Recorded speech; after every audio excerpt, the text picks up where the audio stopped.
booklet to continue the voting process. When they're finished voting, they would take the card out. Now, how does that ballot look? Any of what we're now calling chads in that one, or did you get them all right? I got them all right. All right, but that's not, it doesn't even seem to be usually the case in this Palm Beach County episode, huh? Well, I think probably the high percentage of the ballots would probably not have chads. That's what we normally see. There are several producers of these cards across the country, and they do have to be produced according to spec in order for them to be, performed properly. Thanks very much for this, this historic tour, if you will, of all this voting equipment and the way we vote. Todd Urosevich, thanks very much. And as the votes themselves continue to make history, you stay with us and we'll continue our coverage of this election. Stay with us here on MSNBC.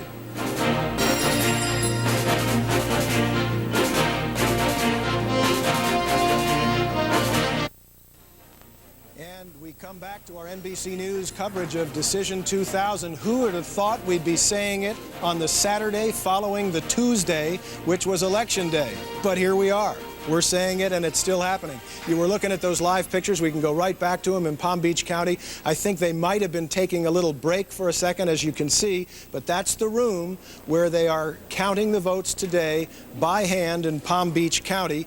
And as you know, the George W. Bush organization is trying to get an injunction in court to stop this hand count. For its part, Al Gore's operation today is telling us that it is going to hire Lawrence Tribe, a well-known Harvard constitutional scholar, to fight for its side of this battle in a courtroom on Monday morning. So the stakes get higher, and the fight continues right to a courtroom on Monday.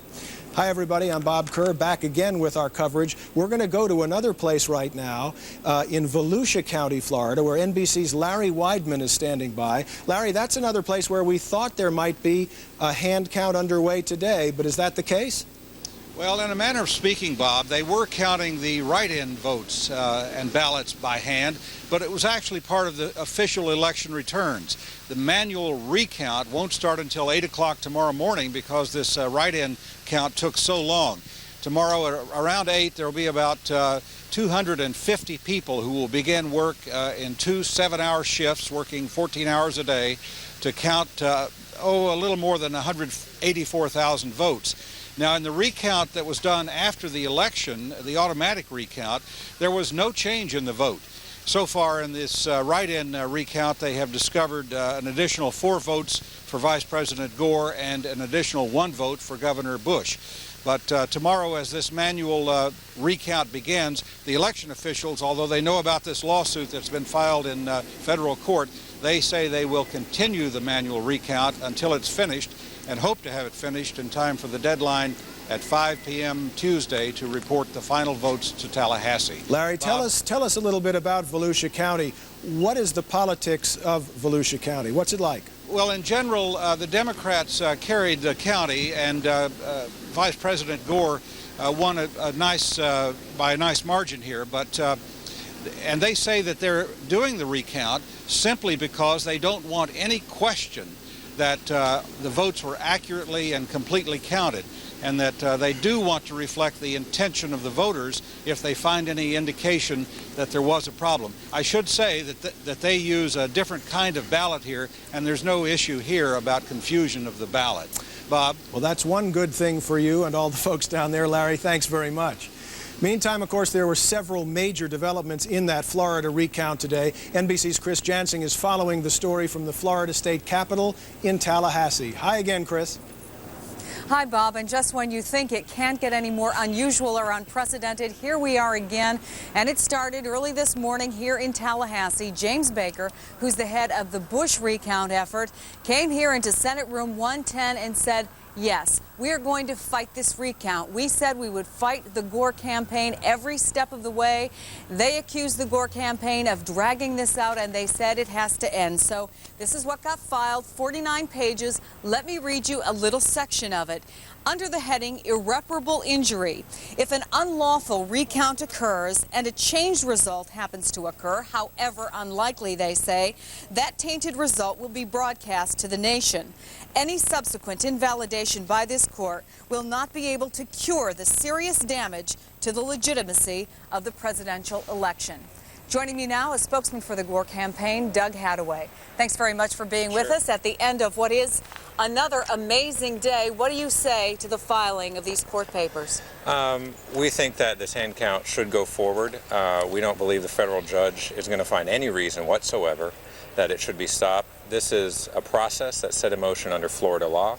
The local officials, the election officials, bipartisan boards in most cases, decided that a hand count was the way to determine the will of the people and ensure that there's a full, fair, and accurate count.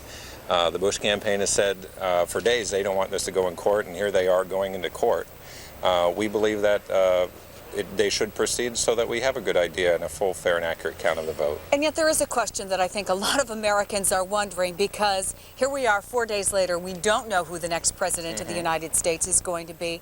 And James Baker is saying, look, we need to put an end to this.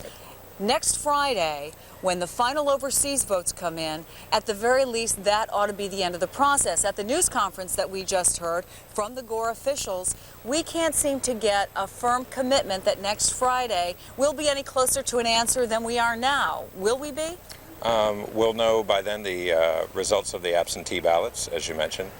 We hope the hand counts go through. The Bush campaign may have slowed things down by going to court and trying to stop them. Hopefully the court will expeditiously rule that they will proceed. The bottom line is getting it right. The American people need to know that the person they preferred for president becomes the president. It's only 4 days after the election. The Founding Fathers built in a time frame after the election to work things out. That's exactly what's happening under the Constitution, under the laws here in Florida. There's no crisis at hand. The Bush campaign should stop trying to rush things. If they believe that he won the election here in Florida, they ought not be afraid of a hand count to establish that. As it stands right now, Al Gore has won more popular votes across the country and is ahead in the Electoral College. We believe that if there is a full accounting here in Florida, we'll see that he won the popular vote here too as well. But that's what this process is about, is to determine that. But if the point is to determine what the final count is, next Friday, when those ballots come in from overseas, and if there is a certification, are you willing to say that the Democrats are not going to pursue any other legal action? We'll have to see. We've got our options. Doug Hadaway, thanks very much. We appreciate your being with us. Bob, back to you. Thanks very much, Chris. There's that answer. We'll have to see. It seems like that's the way it's been going the past few days, and I guess, you know what? We'll have to see. Stay with us. MSNBC's coverage of Decision 2000 continues. Welcome back, everybody, to MSNBC and the coverage of Decision 2000. Our Ashley Banfield is following the Bush campaign in this battle for the White House, and she joins us now from near the Bush Ranch in Crawford, Texas. Hi again, Ashley. Hey there, Bob. About 7 miles away from that Bush Ranch, and I'm here at the coffee station, which is kind of downtown central for Crawford. It's a really small town, about 600 people, and you can tell it's Bush country when you see a sign like this. This is where he showed up last night. The sign reading, of course, Texans can count. Welcome home, Governor Bush. We support you. Definitely the folks here do. We haven't met one person yet in Crawford, Texas who's a Democrat, let alone somebody who questions what's going on in Florida at this point. But that clearly is key for Governor Bush today, because he did address the press, a pool photographer and a pool set of media and reporters, and they asked him several times about what's going on in Florida and why he would challenge or at least launch an injunction against the hand counting. And listen to the number of times he referred those questions to Secretary Baker in Florida.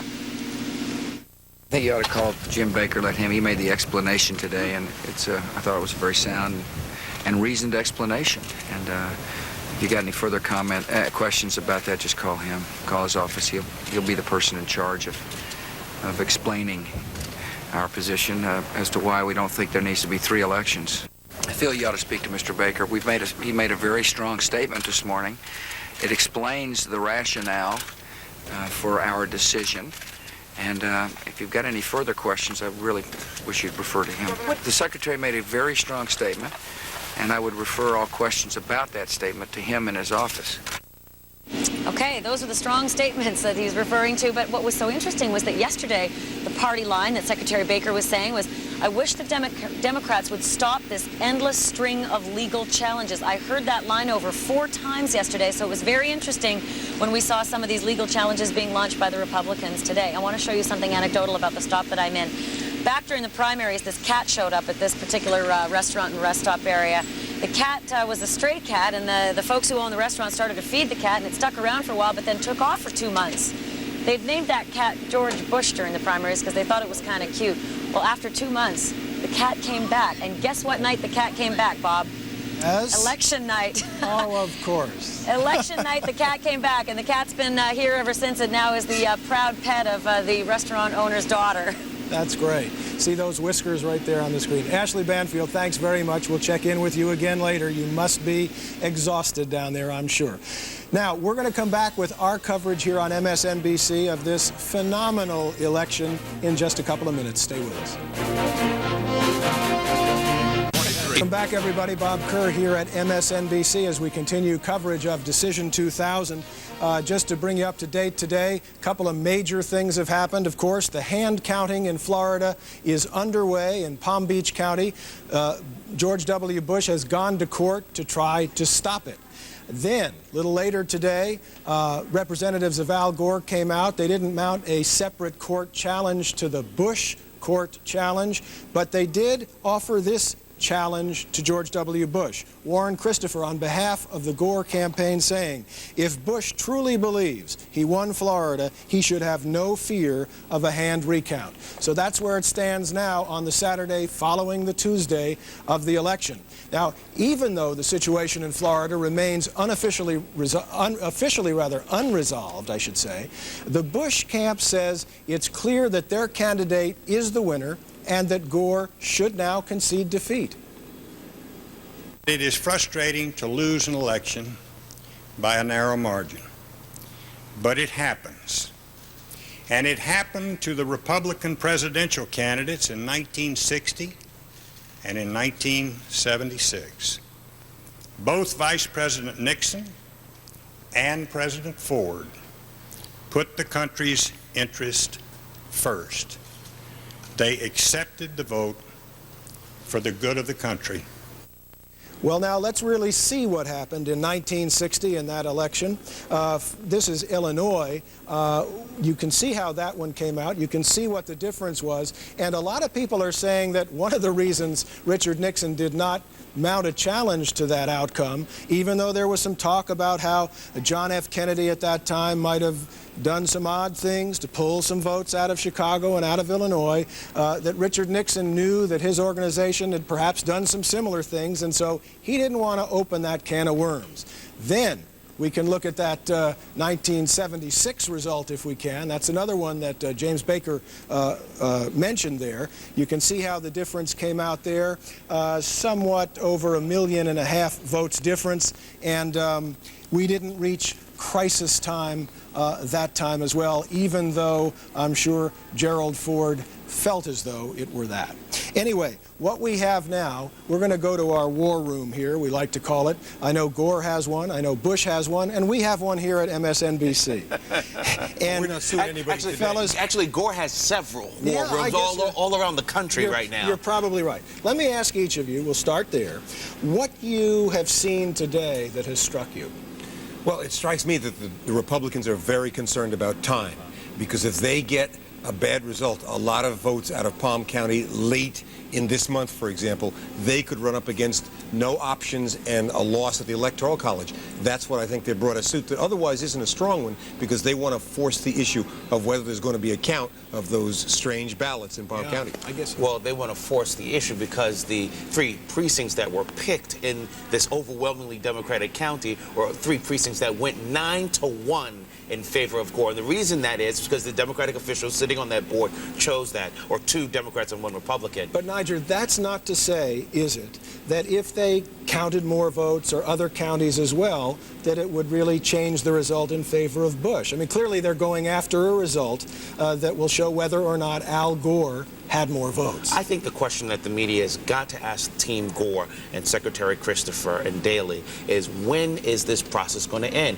And they asked that question. Now, you asked me what struck. You should ask both of us what struck us about today. And it was the fact that Secretary Christopher, when asked that question at the end of this process on Friday, and after the absentee ballots come in, if Bush is shown to be the winner, he did not commit to having the end game. There's an easy answer to that. If the Democrats are saying we're uncertain about the results because of all kinds of balloting issues, they'd be foolish to tell people up front when they thought so they're telling the American people that this can go on until January. They're clearly keeping their options open. I'm not sure that's what they mean, but let me ask both of you this.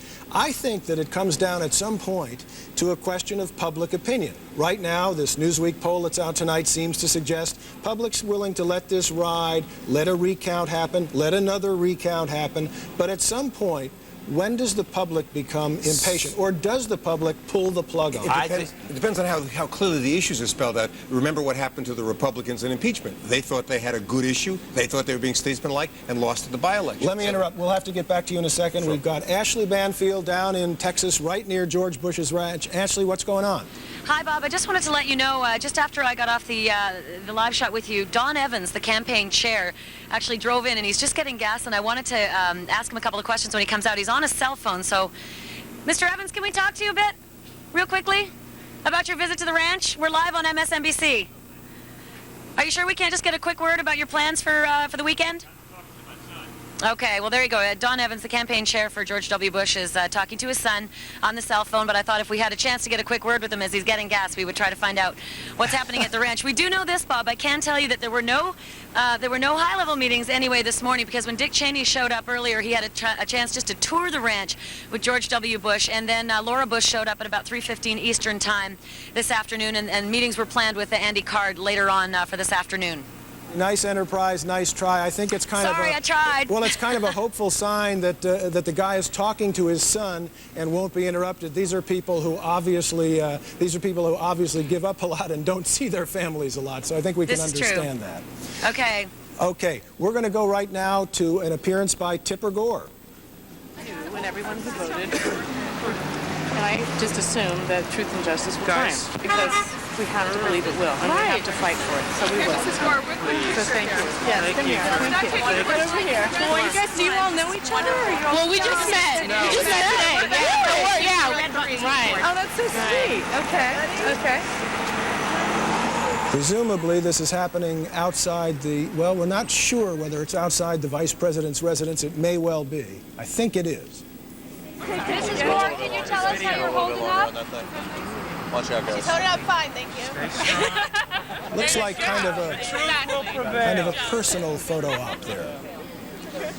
Anyway, while we look at this, let's go back to our guests here, and the question, and Niger, you were speaking, was about whether there comes a time when the public actually expresses dissatisfaction with this and pulls the plug. Well, the fact is the Newsweek poll, and Newsweek is no conservative journal. The Newsweek poll said that 61% of the American people are willing for the state-mandated recount, and then for the absentee ballots to come in, and then that's it. They want to pull the plug. They want a president to lead. They want the transition to begin. But those opinions will change with time as new facts come out. It is absolutely unpredictable. As you can see, we're here on a Saturday, figuring this would be just sort of wrapping up what happened during the week, and major events happen today. There'll be argument in the morning, 9:30 on Monday. Thanks to General Christopher and There are generals Daley on both sides, as you well know. I think we're heading to a time where impatience runs up the road and meets fairness, you know, Someday, in the but other lane. If, for example, there are significant changes in these numbers in Florida, or if, for example, the Republicans get some break in one of the other states, I think people might be willing to say, look, we want the right result. Or, for example, if the federal judge stops this hand recount and this endless recounting of the election. Fellas, we talked about the verbal combat between the Gore forces and the Bush forces today. We'll continue yours later today as well. Thanks a lot, guys. And stay with us here on MSNBC. Our coverage will continue in just a couple of minutes. Looking live again at those pictures where I think they're on a break now, but that's where they're counting, hand counting those votes in Palm Beach County. Stay with us. Yet. Welcome back. Decision 2000 now earning its place in presidential history. We could wind up with a president who loses the popular vote but wins the Electoral College vote. Joining us to find out, help us find out more about presidencies when that has happened in the past, and there have been some, is presidential historian John Gable. John, thanks for being with us. Pleasure. Now, this has happened before. We know that a couple of times, and it was a long time ago. It's happened 3 times. Right. 1824, 1876, and 1888. And the circumstances were all a little bit different then, but one of the things I want to ask you is the country is a whole lot different now. We have MSNBC. You and I can talk about it and analyze it right away. And we have an electorate that's much more used to a lot of information and maybe a whole lot less patient with this process. And more democratically oriented, more oriented towards a democratic outcome. Well, how does... I think earlier, you know, people were used to more inequities. Well, then how does this... Groups couldn't vote, you know. Well, expand on that. How does this play out then? If that indeed is the result, do Americans live with that as easily now as they did then? Probably not, but I think they should, because the Electoral College is easy to justify. It adds a regional dimension to the voting and make sure that basically all groups of people are listened to all around the country. Now, it is clear, however, from what happened in the past, that the public did not put up with the situation of the man having the fewer votes becoming president. In 1824, John Quincy Adams was chosen by the House of Representatives, and he was defeated by Andrew Jackson in 1828. And of course, Jackson had gotten more votes in 1824, but the House picked Adams. But Professor, you hinted in your earlier answer that the country is different now. I'm not sure we all picked up on that, and I did want you to expand on it. What makes it different now? What makes this likely not to go down as easily? Or tell us how you think it would go down. Well, I think people are used to believing in strict majoritarian rule, and that this is a democracy and so on, and they're not familiar with the Electoral College, perhaps. They think it's an anachronism, so perhaps they won't have patience with the process. They're certainly not used to courts being involved either in their electoral process. One question out of this, you said it yourself, majoritarian was the word you used, majoritarian rule. We're kind of getting used to these presidents being elected with a plurality, not a majority. That's right. What's the consequence of that for governance? People seem to be used to plurality. Don't forget there have been 16 times before this election, 16 elections in which the winner has had only the plurality. The most famous of those is 1860. But it doesn't Lincoln. But it doesn't necessarily make it easier to govern, yes? It doesn't make it easier to govern, but the people seem to accept that result. It happens often enough. It's every time you have more than 2 major candidates. And I think that in 1888, the public accepted it. There was no skullduggery. It was just the way the electoral vote and the popular vote came out. They did defeat Benjamin Harrison for re-election in 1892. Presidential historian John Gable, thanks very much for joining us today on this day when history is being made. And we'll be back with more coverage here on MSNBC after this short break, looking again now at the live pictures of where the hand vote recount is underway in Palm Beach County, Florida. At MSNBC, as we continue to look at an election that occurred last Tuesday. It's amazing that we're still talking about it, but we are. NBC's Nora O'Donnell is here with us to help us talk about it. Nora, at this point, coming up on 6 o'clock in the East, a few days after the election, let's take a little breath. Where are we today? Well, today, of course, the Bush campaign asking for a federal injunction. The judge has said that he will hear that on Monday at 9:30. In the meantime, there is nothing to stop the recounts going on in Palm Beach County. There is nothing to stop the hand recounts that will begin tomorrow in Volusia County.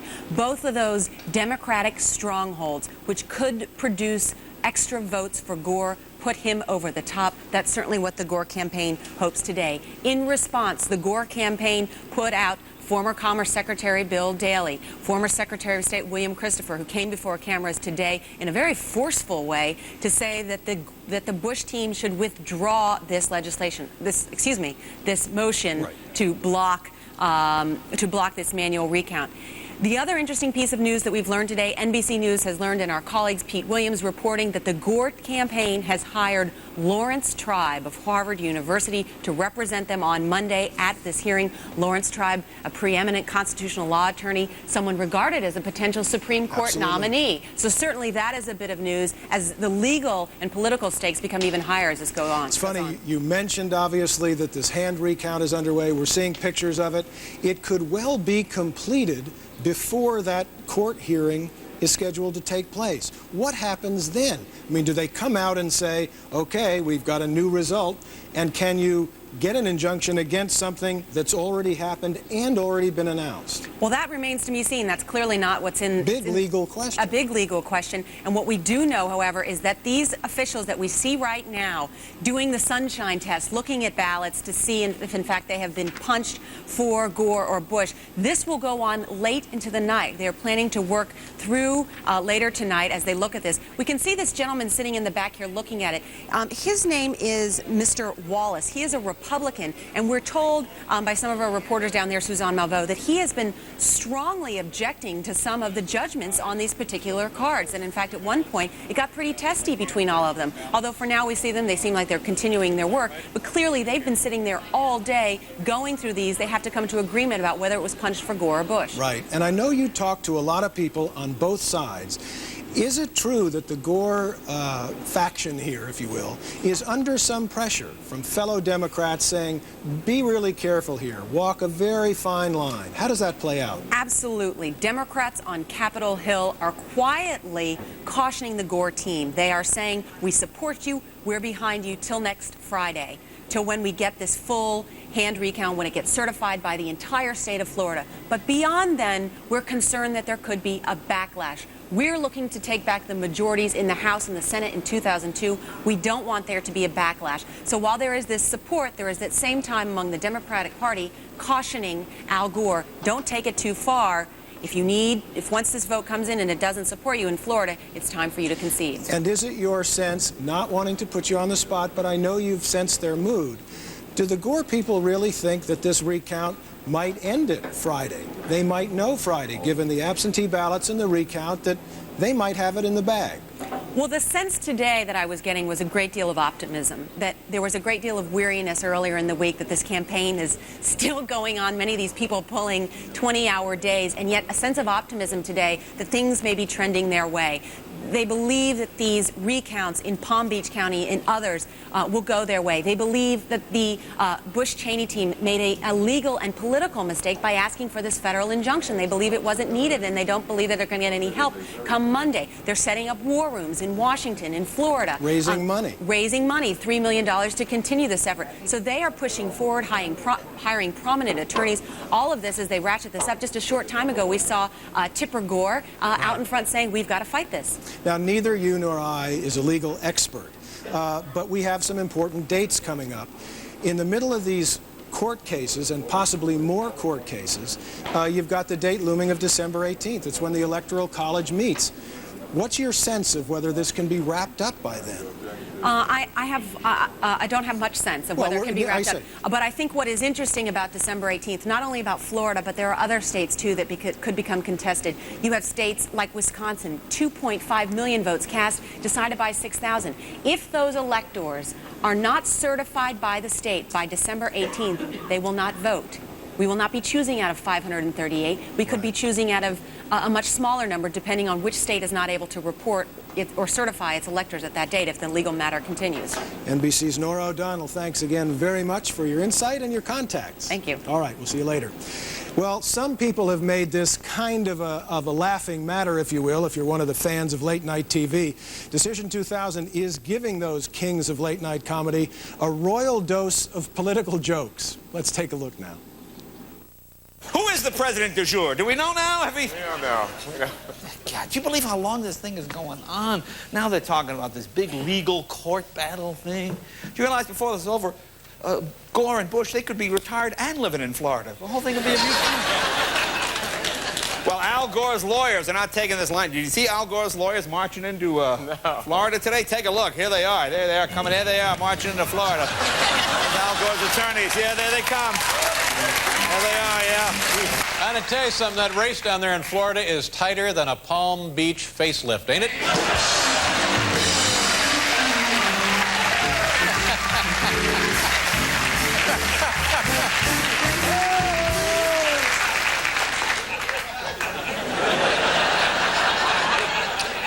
Seems to me that the elections ran a lot smoother, you know, when everybody was apathetic and stayed home. Hey, that seemed to work, didn't it?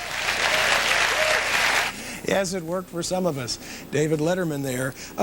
We are going to go out on this segment from MSNBC by showing you again history in the making today down in Palm Beach County, Florida, where they have come back from a break. You can see them holding up those punch cards again, looking to see which hole was punched, whether someone might have meant to punch a hole but didn't actually get it punched all the way through. This is the process that could be in Palm Beach County and a couple of other places in Florida, and who knows where else after that, possibly, the key to Decision 2000. And some people have raised objections saying this is way too subjective, that a machine looking at these things, much cleaner, no room for human error. That's what James Baker is saying, no room for mischief. And a real question is going to come down to not only who counts these, who's looking at them, you see them there, but who resolves the disputes, any disputes that arise over the interpretation of these little cards with the even littler holes in them. That's the whole ball of wax it could be for Decision 2000. Stay tuned to our coverage tonight. We'll stay on these pictures for a little bit, but stay tuned to our coverage this evening for more on some key players in this race. George W. Bush is the focus of tonight's edition of Headliners and Legends. That airs at 6 p.m., right after our coverage here, Eastern Time. That'll be followed by the Schwarzkopf Diaries, tonight featuring interviews with Dick Cheney and James Baker, who were then members of President Bush's cabinet.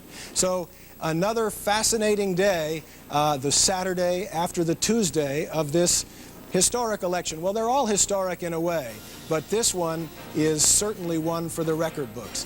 I'm Bob Kerr at MSNBC headquarters in New Jersey. We're going to keep bringing the history to you until this is all resolved. Once again, we go out on these pictures from Palm Beach County. You're looking at it, what may be the key to Decision 2000.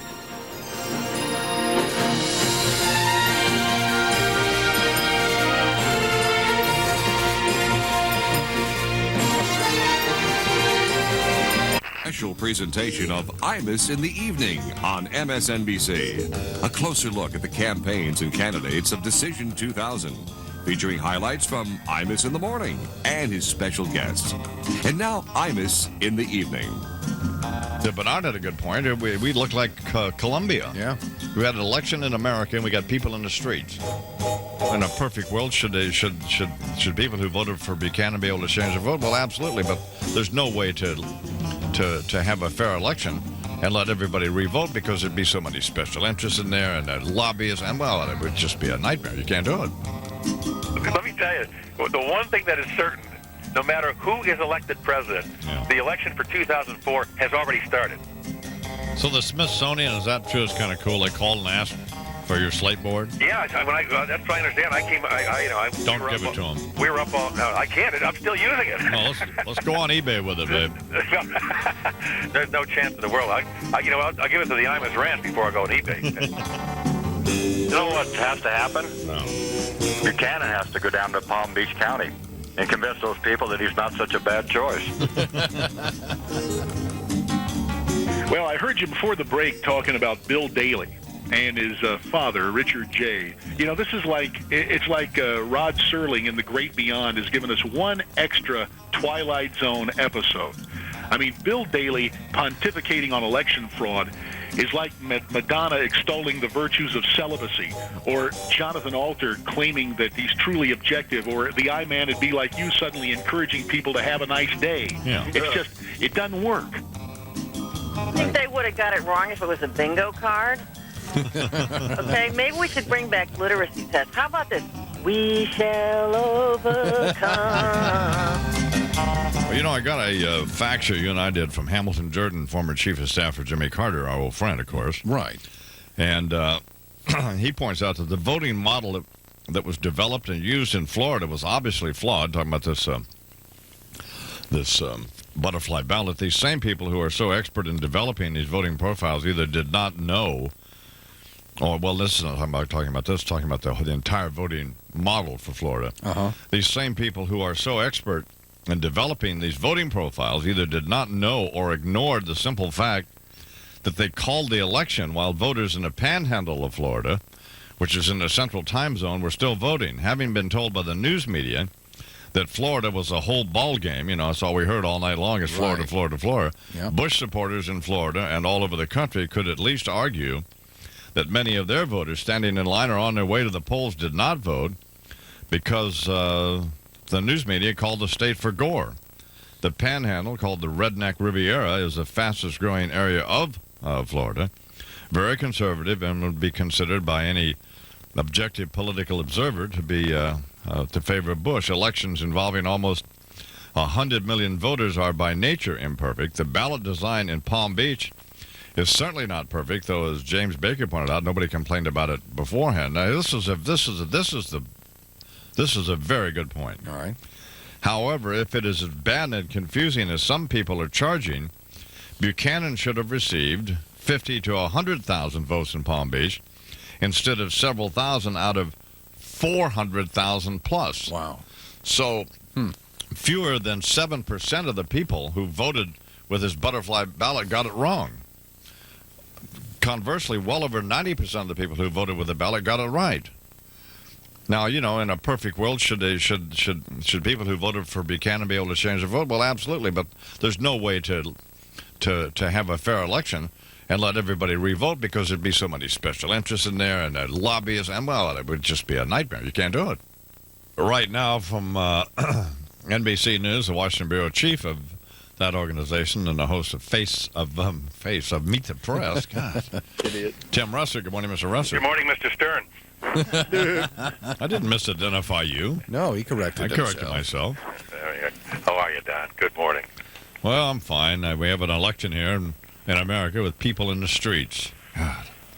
Well, don't worry about that. I mean, the democracy is strong. It's fine, and we're going to get through this. And it's going to take a little bit of shucking and jiving and bobbing and weaving and little legal battles probably. But in the end, democracy will prevail, and we'll have a president. Okay, where are we right now this morning, in your view? Where we are right now is that, according to the Associated Press, George W. Bush is 327 votes ahead in the state of Florida.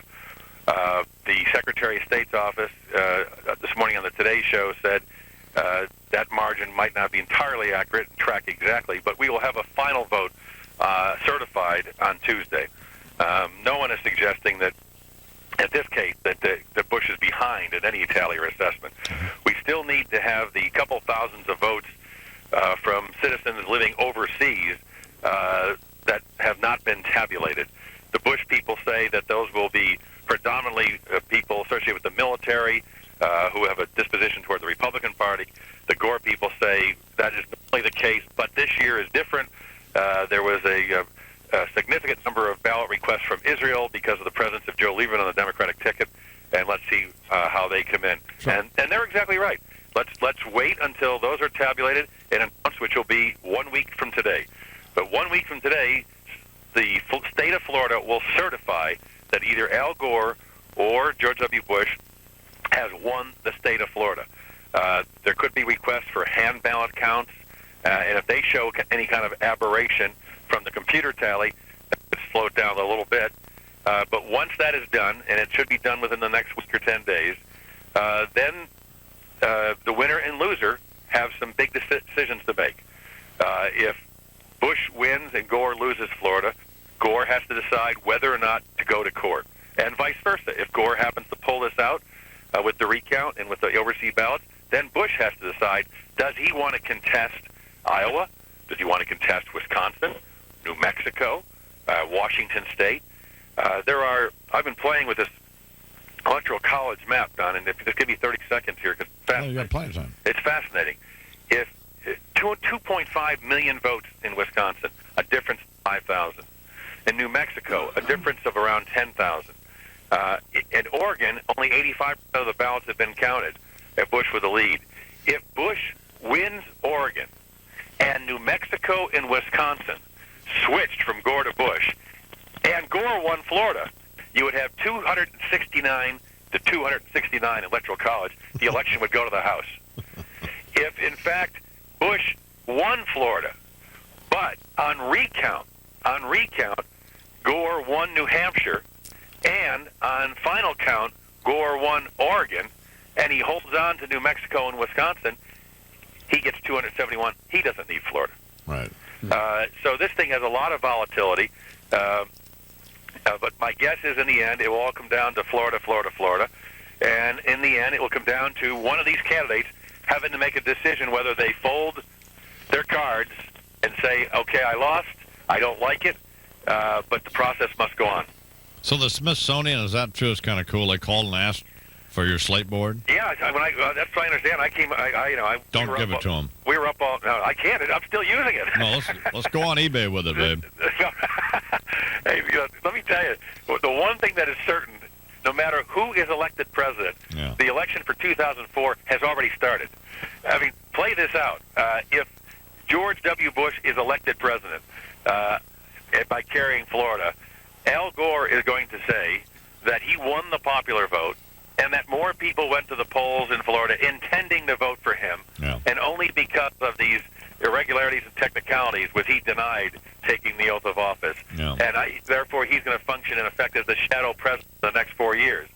If Al Gore is elected president of the United States because he mounts a successful court challenge to overturn a vote in Florida, George W. Bush and the Republicans are going to say, nonsense, we was robbed. And both parties are going to mount full-scale efforts to suggest that the President of the United States is not legitimate. Once this vote is certified, as you said, a week from today with all the overseas ballots and so on, what is the likelihood of let's just assume, for sake of this conversation, Bush wins. What is the likelihood of the Gore people actually going through with a court challenge in any of this? I don't know. And assuming it's the other way, that Gore pulls out Florida and Bush loses, because he has to think about Iowa, Wisconsin. I think there will be, the most important thing is everybody is entitled to a recount. Everyone should encourage a recount when it's this close. And no one should begrudge Al Gore for suggesting that he has to get an honest count in Florida. But all that being said, once it's been counted and once it's been certified, then to go into court and say we have to overturn this election in a court, that is a huge step. No election for president has ever been decided that way. And I think the pressure will be considerable on either candidate not to take that additional step. It's entirely their decision, and we'll obviously be there to cover it. But I think the pressure will be considerable. Think about going on eBay with the slate board. There's no chance in the world. I'll give it to the Imus Ranch before I go on eBay. Thanks, Tim. All right. Bye-bye. Tim Russett, Washington Bureau Chief for NBC News and host of Meet the Press, and pretty good analysis from him about all this. Coming up next on Imus in the Evening. Do you think they would have got it wrong if it was a bingo card? Okay, maybe we should bring back literacy tests. How about this? We shall overcome.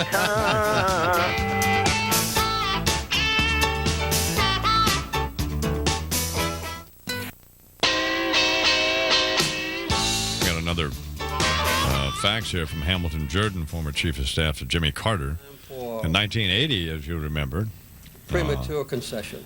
Hamilton writes, when they were on the short end of the Reagan landslide, President Carter, not wanting to look like a sore loser by delaying his concession speech, conceded before the polls had closed in California.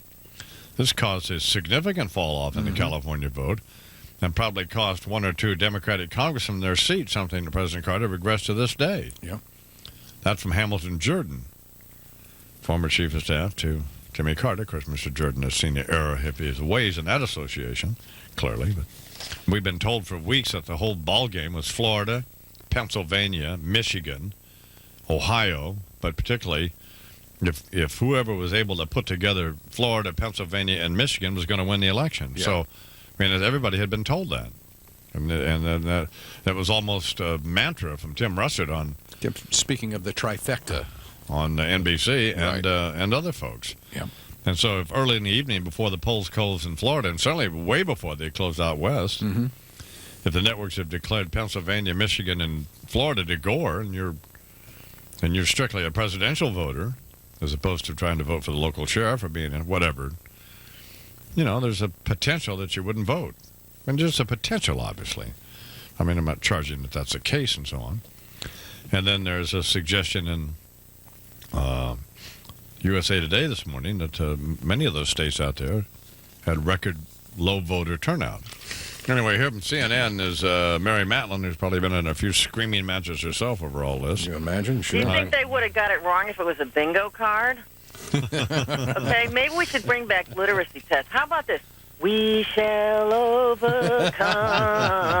You know, the press is so jacked up about the escalating rhetoric from the campaigns.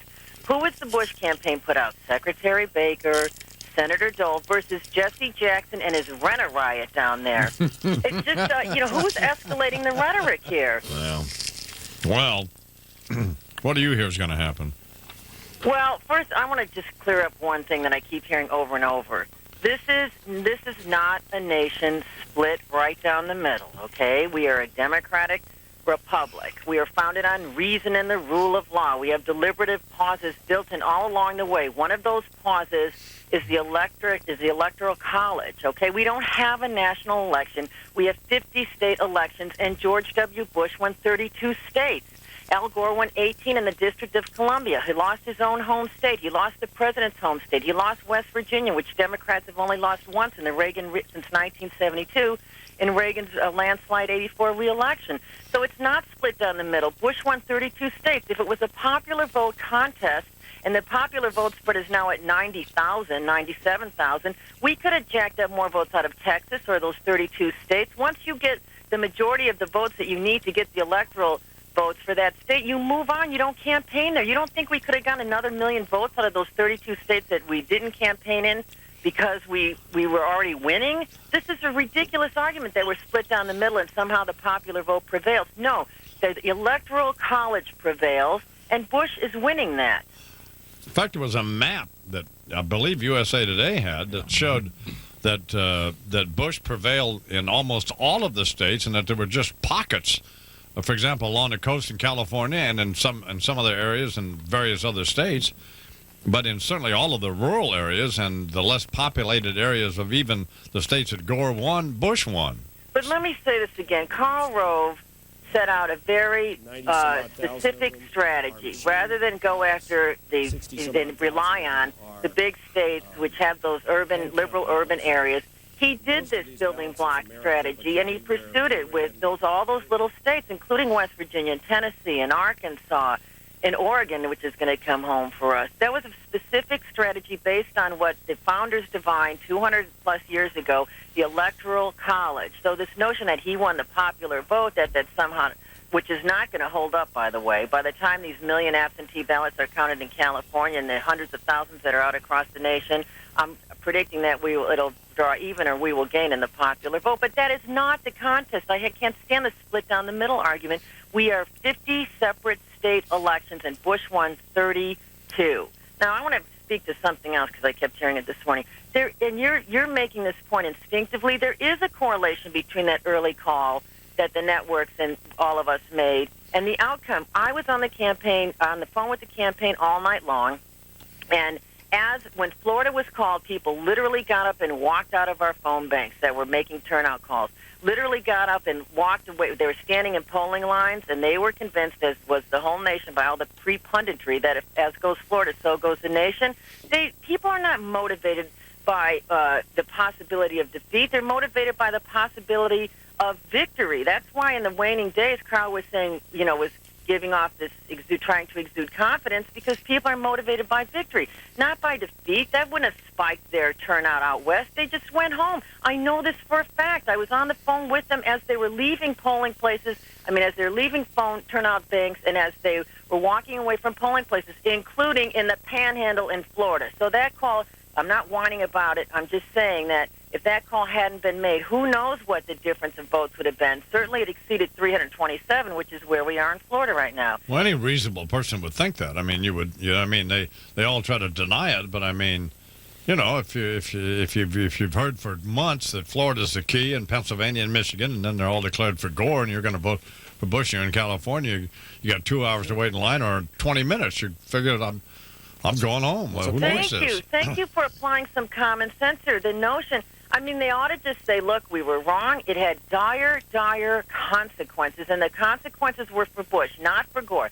Now Gore's running around complaining about this. What Jesse's saying, these people are disenfranchised. Let's speak to the specifics of what they call their indisputable facts in Palm Beach. The first indisputable fact is that Buchanan could have never gotten 3,000 votes. BS. According to his own campaign manager, Terry Jeffrey, in 1996, Buchanan got 9,000 votes from that county. It's represented by 4 congressional districts. It happens to be, for some weird reason, an anomalous reason, a hotbed of independent/reform activity. The Florida Department of State has said, is on record, it's in the website, go to it, there was a 110% increase in registration of these so-called reform parties, American Reform, Independent, of these let's call them wacky votes. The reason Buchanan is saying those aren't my votes, Buchanan, who has a condo there, who has a cousin there, who raised an inordinate percentage of his money from there, is because he hates the Bushes. Duh. He ran against us in 92. If he was a Republican, he wouldn't have been trashing Bush all the way through. Why is he saying this? And now all of a sudden everyone's calling him a good Republican? No, he isn't. He has always loathed the Bushes. All right, secondly, these 19,000 disenfranchised. This is the same number of double punchers. It's comparable to 4% invalidated ballots, exactly what happened in 1996. Maybe there's a confusion constituency here. But let me make a bigger point that nobody's made. Just because your ballot's invalidated doesn't mean you're unvoted. I talked to a poll watcher, apparently one that CNN or MSNBC can't find. All they can find is Jesse's rent-a-rioters.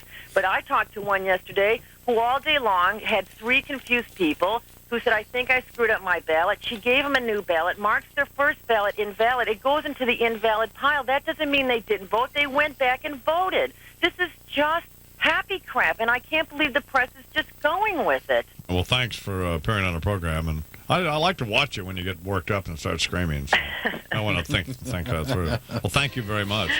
Bye, guys. Mary Madeline from CNN here in the Imus in the Morning program. Coming up next on Imus in the Evening. Good morning, Mr. Collinsworth. Good morning, and it just goes to prove that football players are no longer the dumbest people in America. If you can't figure out who to vote for, don't vote.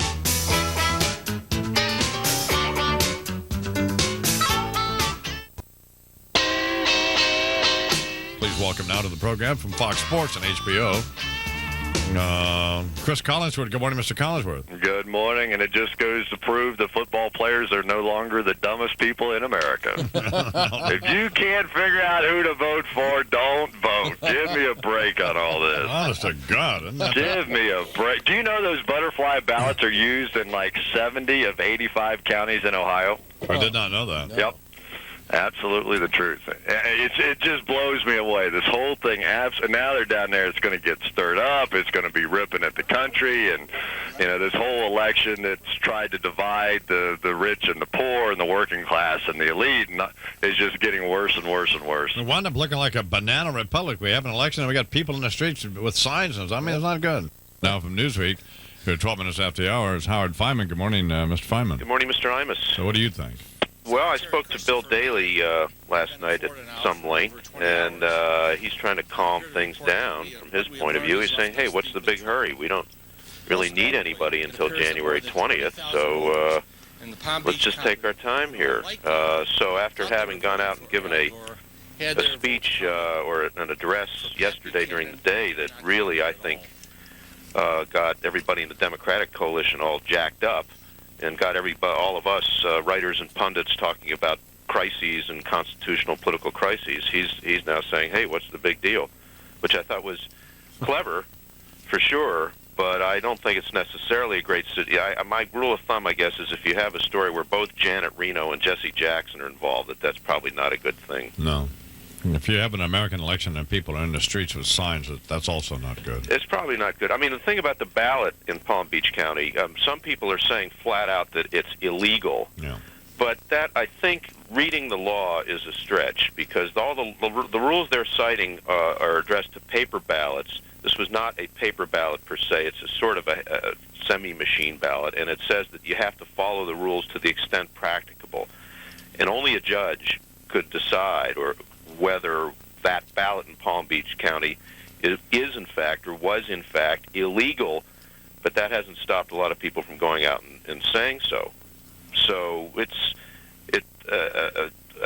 it's easy to joke about this thing, and it is true that, you know, a lot of people think, why do we even bother needing a president? But I think it does have the potential to get very, very serious, because it's changing. It could change the nature of how we view elections all the way around. And in addition to that, I got an interesting fact Charles and I did from Hamilton Jordan this morning. And he points out no matter who wins, he's going to take office under this cloud of doubt in the minds of many people of whether either Bush or Gore actually did win.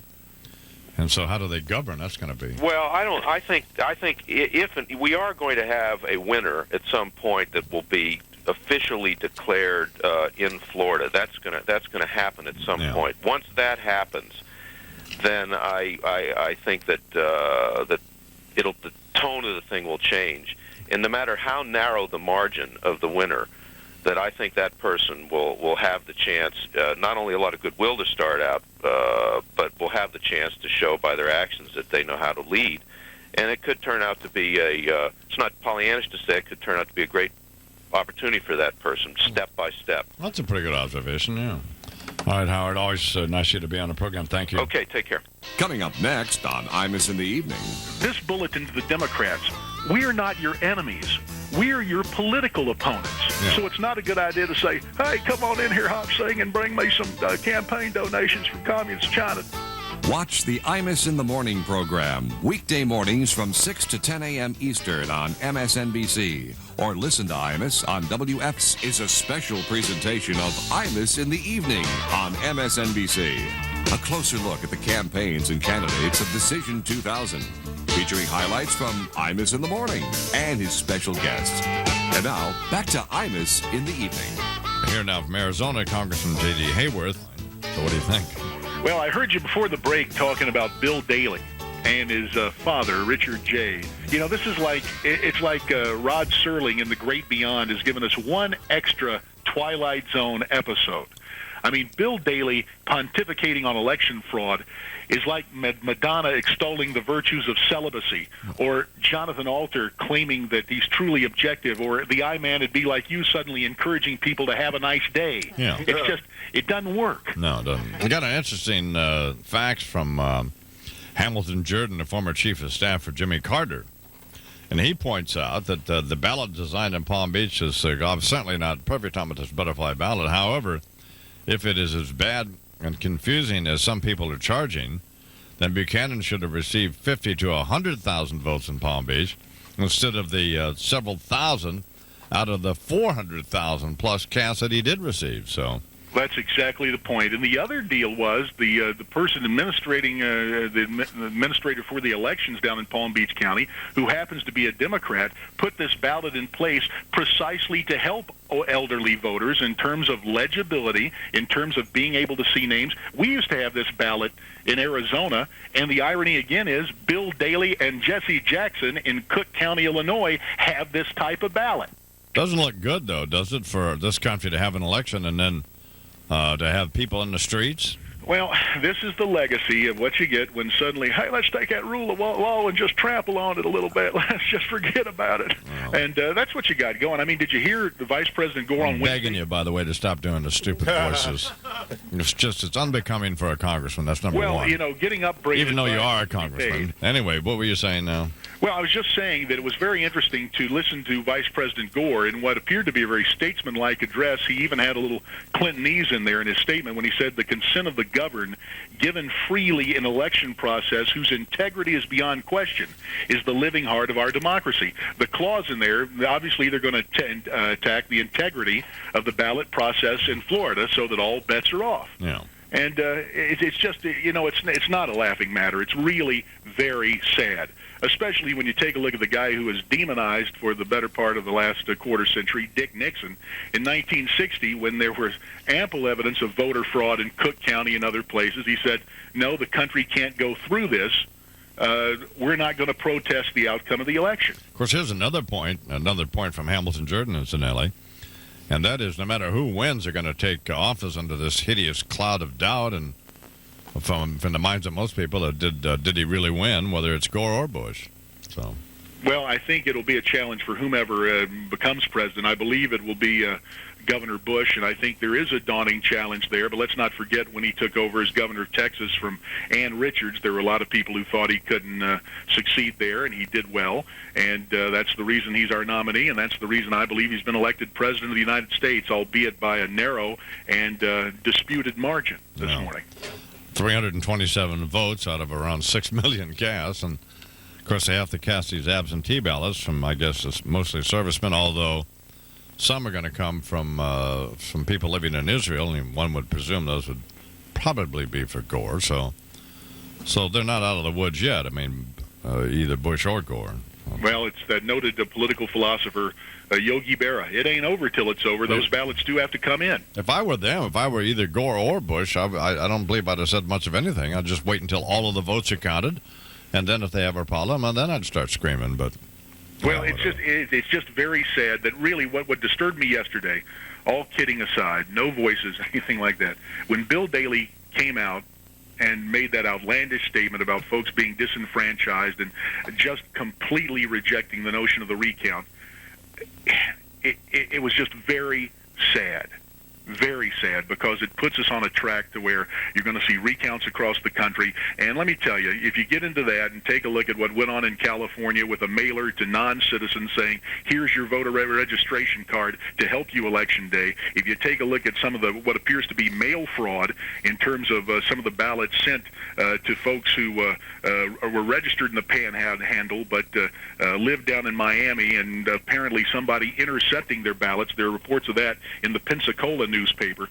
This can be a total mess, and it's just the country suffers because of this. Well, why wasn't Daley upset when his father was stealing elections in Chicago for all those years? So yeah, it's a height of hypocrisy. Well, I think Bill Daley was worried about premature hair loss back then. So all right, Congressman Hayward, thank you very much. Coming up next on Imus in the Evening. You know, your voice is so deep and so resonating that it actually hurts my ears. Well, Dan, I'll just try to do what I can.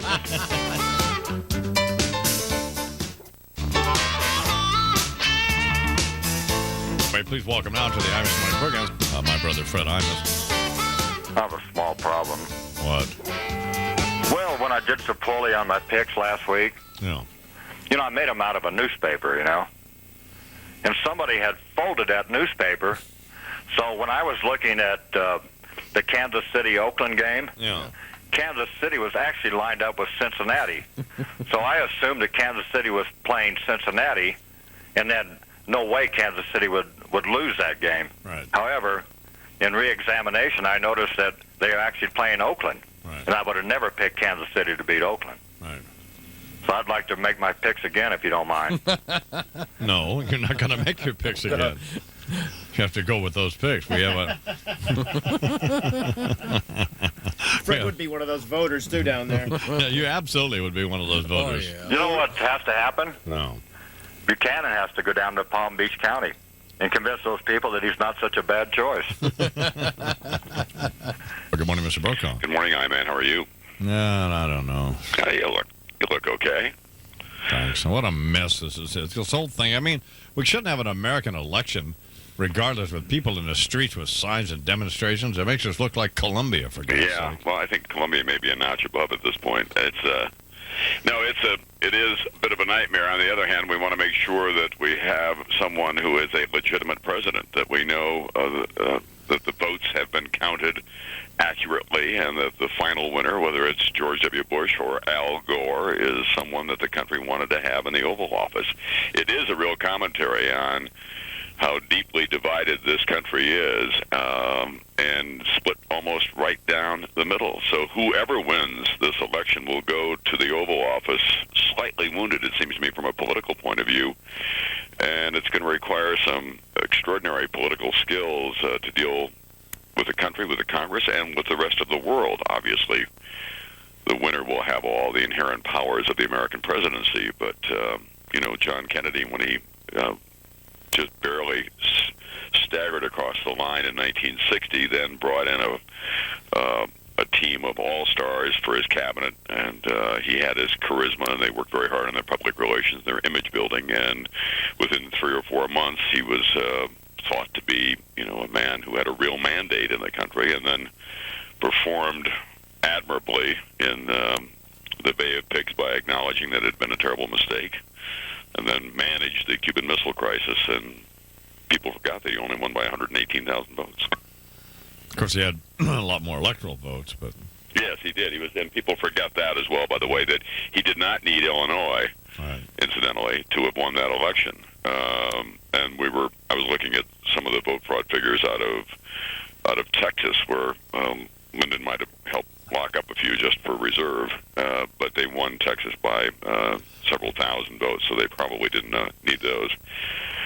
And Richard Nixon did the right thing by standing aside, and it helped him when he decided to run again in 1968. He stayed alive politically. If the vice president had just won his home state, Tennessee, wouldn't this thing be over? Yeah, that's right. And a lot of Democrats are saying that quietly now. He should have, one of them said to me yesterday, if he'd just taken Bill Clinton down to Nashville and Memphis, one day, and they'd appeared together, he probably wouldn't have had to worry about Florida. And a couple of other states that didn't go into his column, the idea that the Democrats could lose the state of West Virginia, for example.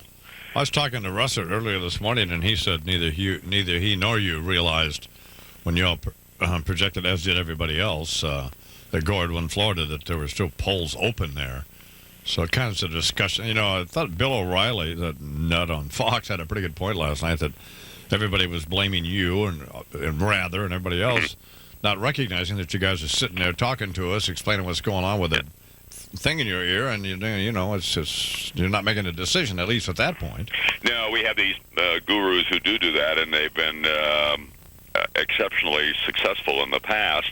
I think what you're seeing, however, even with the recount in Florida, the variations tells you that it wasn't a very reliable state in terms of the kinds of voting they were getting. The cliche now is garbage in, garbage out. Certainly we're going back and taking a very close look at all of our procedures, and I think that we'll be examining 4 years out just how involved we'll get in projections. One of the things that I think will change and made me nervous this time, there is a real trend toward absentee ballots in Florida, and then you got 1 million of them in California.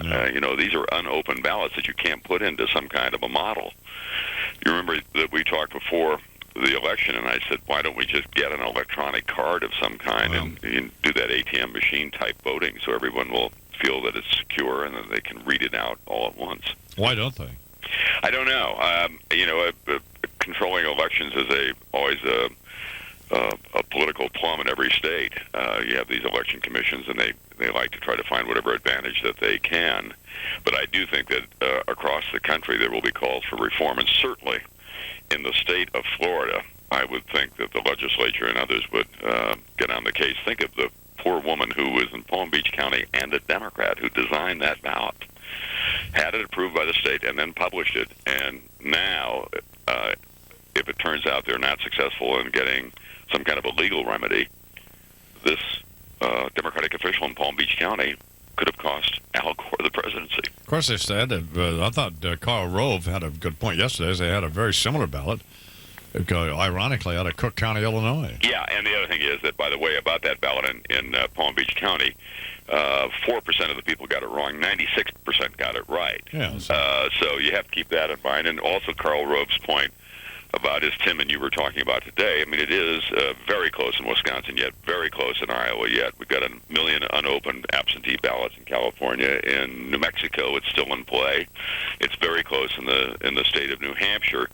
So one of the big claims that the Gore people have been making is that we've won the popular vote. Well, we don't know that yet because, it's down to under 200,000 now, I think, in the popular vote, with a lot of these absentee ballots still to be accounted. Your voice is so deep and so resonating that it actually hurts my ears. And I wear these headphones that go in your ears. I had to actually, that's obviously good if you're a broadcaster, as you are, but... Well, Don, I'll just try to do what I can to make you feel better in the morning. But I'm sitting there thinking, man, this guy has got a great voice. God almighty. Coming up next on Imus in the Evening. Well, your hands are not clean either, so... Are they? You and Rather. Wow, what a night. Man, what a nightmare.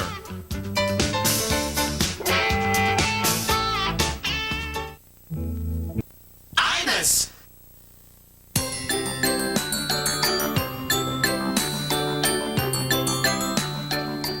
went to bed at 3 o'clock this morning, Eastern Time. It's 6 now, Eastern Time, thinking that George Bush was Tom Brokaw and all of them were referring to him as president-elect. Well, he's not. I guess it was CNN, and it may not have been. It may have been all of the networks nearly simultaneously awarded Florida to Gore. And the thing that I found odd was that the popular vote, even at that time, showed Bush in the lead.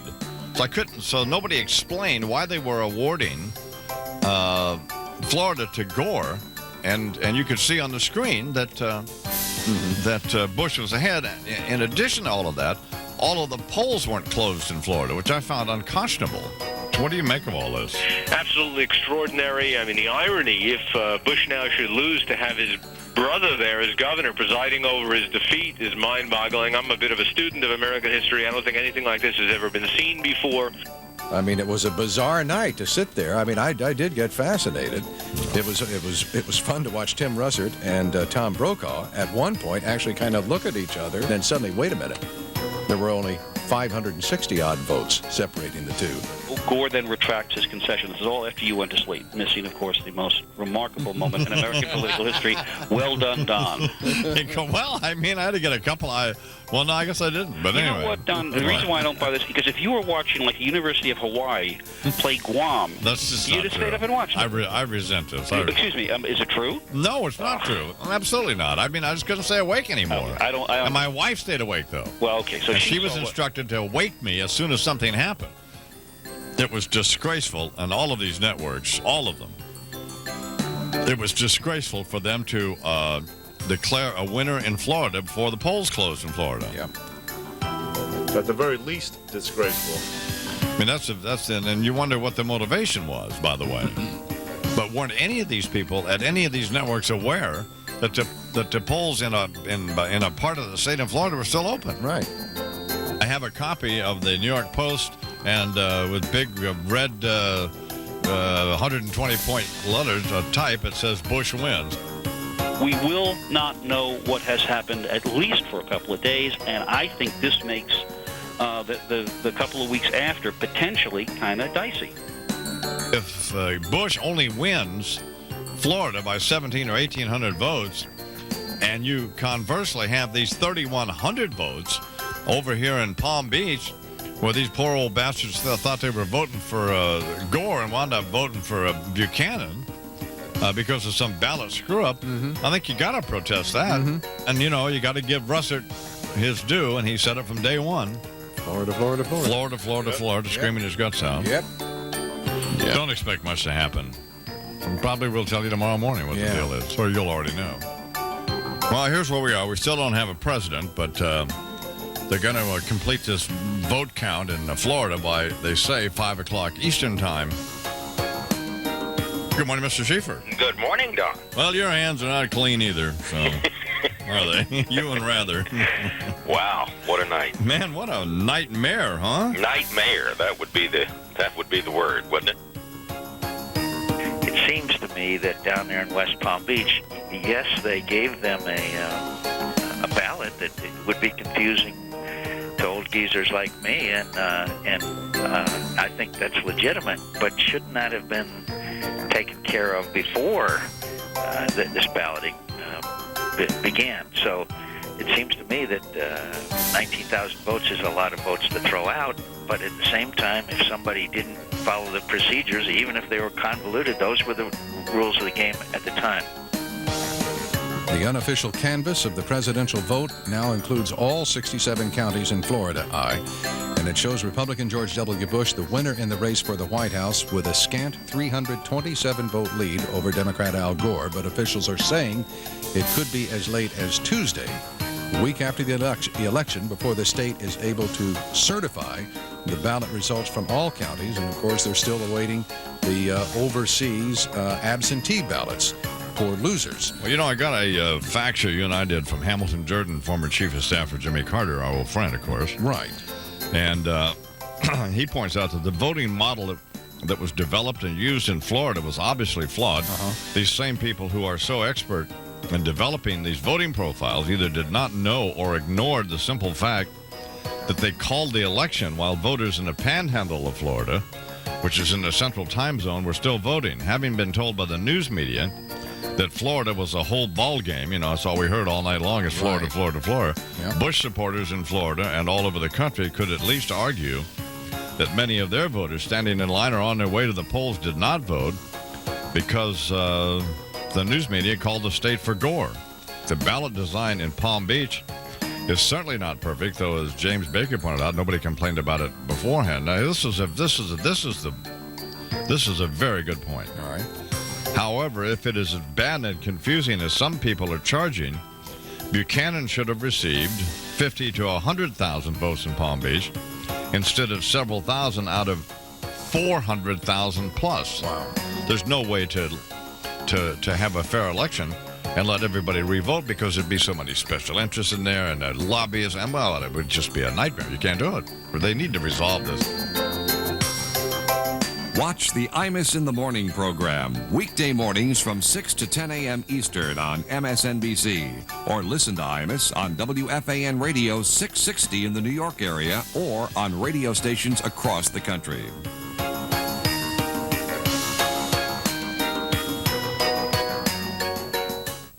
Welcome to NBCI.com, one site with everything you need. All right, the holidays are here and it's time to shop. Whether you're looking for computers, books, electronics, or more, NBCI's product reviews and search technology ensure you find the right gift at the right price. Sorry. So this holiday season, do all your shopping at NBCI.com. One site with everything you need.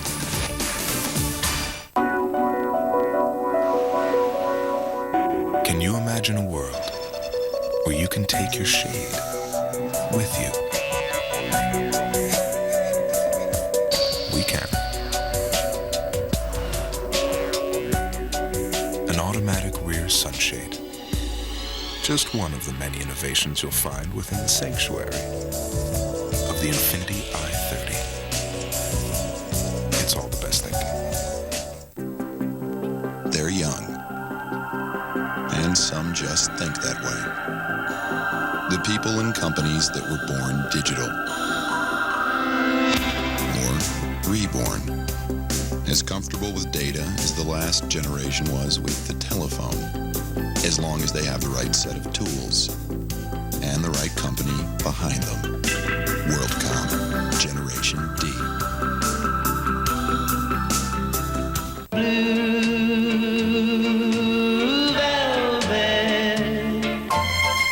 There are some times in your life that are unforgettable.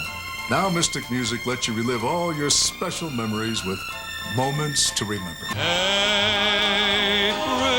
love can't get used to losing you. When I fall in love, rambling rose, chances are. Don't let the moments of your life fade away. Bring them back with Moments to Remember. 3 records or 2 cassettes, only $19.95. 2 CDs, only $24.95. Here's how to order. To order Moments to Remember, call 1-800-391-0707 or send $19.95 for 3 records or 2 cassettes or $24.95 for 2 CDs plus $4.95 shipping to the address on your screen. If he's talking about it, we don't know who the next president's going to be at this point. Everyone's talking about it. Imus in the Morning, weekdays 6 to 10 Eastern, only on MSNBC. MSNBC, the whole picture.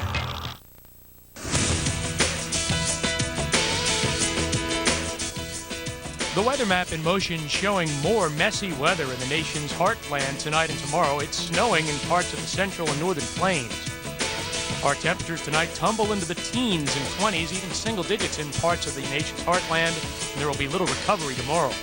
Travel weather, well, you're going to have problems getting from point A to point B if you cross the Midwest, where there's some snow and rain going on. No problems, though, in the Northeast.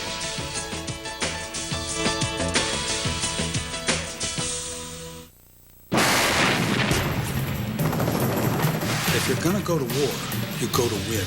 I knew in my heart of hearts that we were going to have to do whatever it took. He would absolutely control the world's supply of energy. First, we're going to cut it off, and then we're going to kill it. It will never be a video game. There's always a human cost. He still might use chemicals. It just... Gore, but we don't know whether those votes were initially counted for Gore or not. Bottom line is we don't know whether the margin is narrowing at this point. There is no running tally. Still, the recount is going quickly, more quickly than expected. It may be done as early as tomorrow. Earlier, there was a thought that maybe they might miss the Tuesday 5 p.m. deadline, so the county decided it will file a lawsuit against the state over the deadline. The board authorized the county attorney to file a civil lawsuit in either state court or federal court, joining as a defendant the Secretary of State of Florida, seeking a court order requiring an extension of the deadline. That lawsuit will be filed in state court tomorrow. At least that is the plan currently. Again, the deadline is Tuesday at 5 p.m. They have to have this recount finished and the votes entirely certified. The last word we got, though, is that more than 70 of the 172 precincts have already been counted. That means they're probably going to finish at least half of them tonight. That means they probably will finish the rest tomorrow. We do not have a running tally, as I said, but after all the votes are counted, we will have the final tally. We will find out whether the margin has been narrowed, whether Mr. Bush has perhaps gotten more votes, or whether we have precisely the same count we had during the first vote and the first recount. I'm Brian Cabell, CNN Live in DeLand, Florida. Brian, thank you. Now, in West Palm Beach, Florida, it's a day of rest for election officials there, but they are poised to begin the ballot recounting process once again. Standing by with a look inside that Florida election process is CNN national correspondent Gary Tuckman. Gary, you near that infamous picture window again? No. We are near the picture window, Stephen, where we saw so many images of vote counting yesterday. You know, downtown West Palm Beach is usually very quiet on the weekend, but not this weekend because protesters have been outside here all day yesterday and all day today, protesters on both sides of this issue. Now, early this morning, the count of the 1% ended, and the Palm Beach County Canvassing Board made a decision to recount by hand all 425,000 votes in this county. That count could start as early as this Tuesday. But that 1% vote that took place yesterday took about 9 hours. Now, there will be a lot more counters counting all 425,000 votes. But if one ballot was counted every single second without stopping, it would still take 118 hours. That's 5 days. So at 10 o'clock tomorrow morning, the three-member canvassing board will meet to make out their plans. They are the members of the Palm Beach County Election Canvassing Board. Teams, you all raise them up together at one at a time so that the observers can look at them. Election Supervisor Teresa Lepore, Circuit Court Judge Charles Burton, and County Commissioner Carol Roberts oversee the final results of county ballots. But now the three have the potential to shape who becomes the next president of the United States. I move that this board conduct a manual recount of all the ballots for the presidential election for the year 2000. So now, unless a federal court stops it, it appears this heavily Democratic county will hand count 425,000 plus ballots, likely giving Gore the edge in the Florida vote count. All I want to do is make sure that whoever is elected president, there's no shadow on that election. Carol Roberts is a Democrat who says her party affiliation does not affect this decision-making. For 14 years, she has served on the county's legislative body. Prior to that, she was a mayor of West Palm Beach. It's awing to think about the impact that I and the members of the canvassing board are going to have on American history. And it's really scary. Scary, she says, because of telephone threats she's received. I was called names that I couldn't repeat.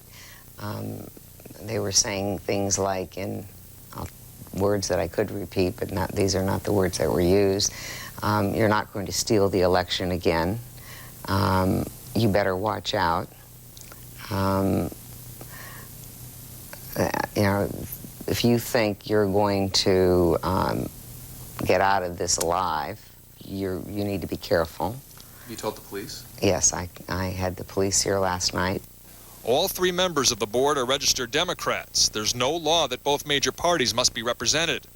But member Charles Burton's judgeship is a nonpartisan position, and he was appointed by George W. Bush's brother, Governor Jeb Bush. We are to serve as a neutral ministerial body. And as a judge and the chairman of the board, that has been my intent, to try and serve in that capacity. Now, Al Gore gained 19 votes in the 1% recount here. If you extrapolate that to 100%, that would be 1,900 votes. Now, of course, he might get more, he might get less, but he only has to make up 327 votes in the entire state of Florida to take the lead over George W. Bush. So the three-member canvassing board right now is in the heat of the political spotlight, much to their surprise. Andrea, back to you. Thank you, Gary. As we told you earlier in the evening, Prime Minister Ehud Barak from Israel is scheduled to arrive in Washington. We do believe he has arrived. Let's take it to Mike Hanna, who's standing by live there in D.C. Mike? Well, Andrea, we are waiting at the moment for Prime Minister Ehud Barak to leave his aeroplane, which has just arrived at Andrews Air Force Base. He will be going directly, we understand, for a meeting with President Bill Clinton. This meeting, a senior aide to Mr. Barak has described as one that is very, very important. The aide says that it is a meeting that is critical to peacemaking. Basically, it's not quite clear what will be discussed. However, Israeli officials have said that the meeting will be taking place on two levels. Firstly, they will be discussing ways in which to end the ongoing cycle of violence. And secondly, they will be discussing ways in which to resume a peace process that has long been dormant. The meeting follows also a meeting between President Clinton and Palestinian Authority President Yasser Arafat that took place on Thursday night. These series of meetings have been called by President Clinton in a bid to end the violence on the one level, and secondly, to find ways in which the peace process can be revitalized.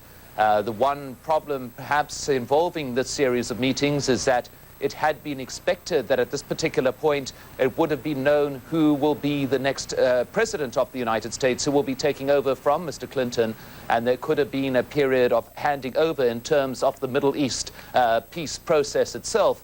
But that, given the political circumstances within the United States, is not clear at this particular point.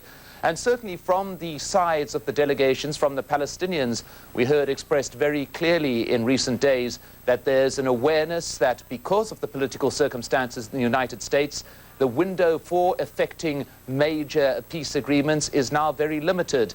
The Palestinians in particular appear well aware that whoever takes over as the next U.S. administration, it's going to be a long period of time, given the political circumstances, before they are going to be able to focus on the peace process once more. So certainly there's a belief that if an agreement is not reached between now and the end of President Clinton's term, which is January the 20th, then it's going to be a very long time before the U.S. is going to get directly involved in the peace process again. So it is seen by the Palestinians and most likely by the Israelis that the next few weeks and indeed the next months until the end of the Clinton administration is utterly critical in terms of getting some kind of agreement. Now, Mr. Barak, we're still waiting here to emerge from his aircraft, arrives here on a rather tumultuous day. He had set out earlier on in the course of the day and turned his aircraft around following news of a hijack attempt. A plane was hijacked and flown into Israel. However, that was solved peacefully, and Mr. Barak then once again set off for the United States for this meeting with Mr. Clinton. Shortly after he took off, however, came the news of the death of Leah Rabin, a person who had been very close to Mr. Barak and somebody who had been a very important player in the peace process, and who no less than 10 days ago made a spirited appeal to Mr. Barak to get the peace process going once again. Mrs. Rabin dying of cancer after a long illness. So for Mr. Barak, it has been a long day, a very sad day in many ways too. But his focus now is to go along to meet with President Clinton, to hear from President Clinton what transpired between him and the Palestinian Authority, President Yasser Arafat, on Thursday night. One of the things that we understand that Mr. Arafat did discuss with President Clinton was a question of an international protection force in the Middle East region. Now, Israel has been vehemently opposed to such a force, to what it sees as the internationalization of the peace process. Mr. Clinton apparently indicated to Mr. Arafat that he would bring up the question with Mr. Barak, but Mr. Clinton has been on the record that there will be no international force without Israeli approval. Israel has made absolutely clear that it will not allow any kind of international force at all. But still, Mr. Clinton will be relaying Mr. Arafat's views on this to Mr. Barak, and perhaps Mr. Arafat's views on ways in which the violence can be ended will be forwarded as well to Mr. Barak. Andrea. Clearly, Mike, Ehud Barak, a lot on his mind and a lot on his heart as he leaves his own country. When he is here in the U.S., he's not just going to meet with President Bill Clinton, I would assume. Does he have anything else on his itinerary at this point? Well, at the moment, it's all up in the air, given the circumstances of what's happened today in Israel, in particular the death of Leah Rabin.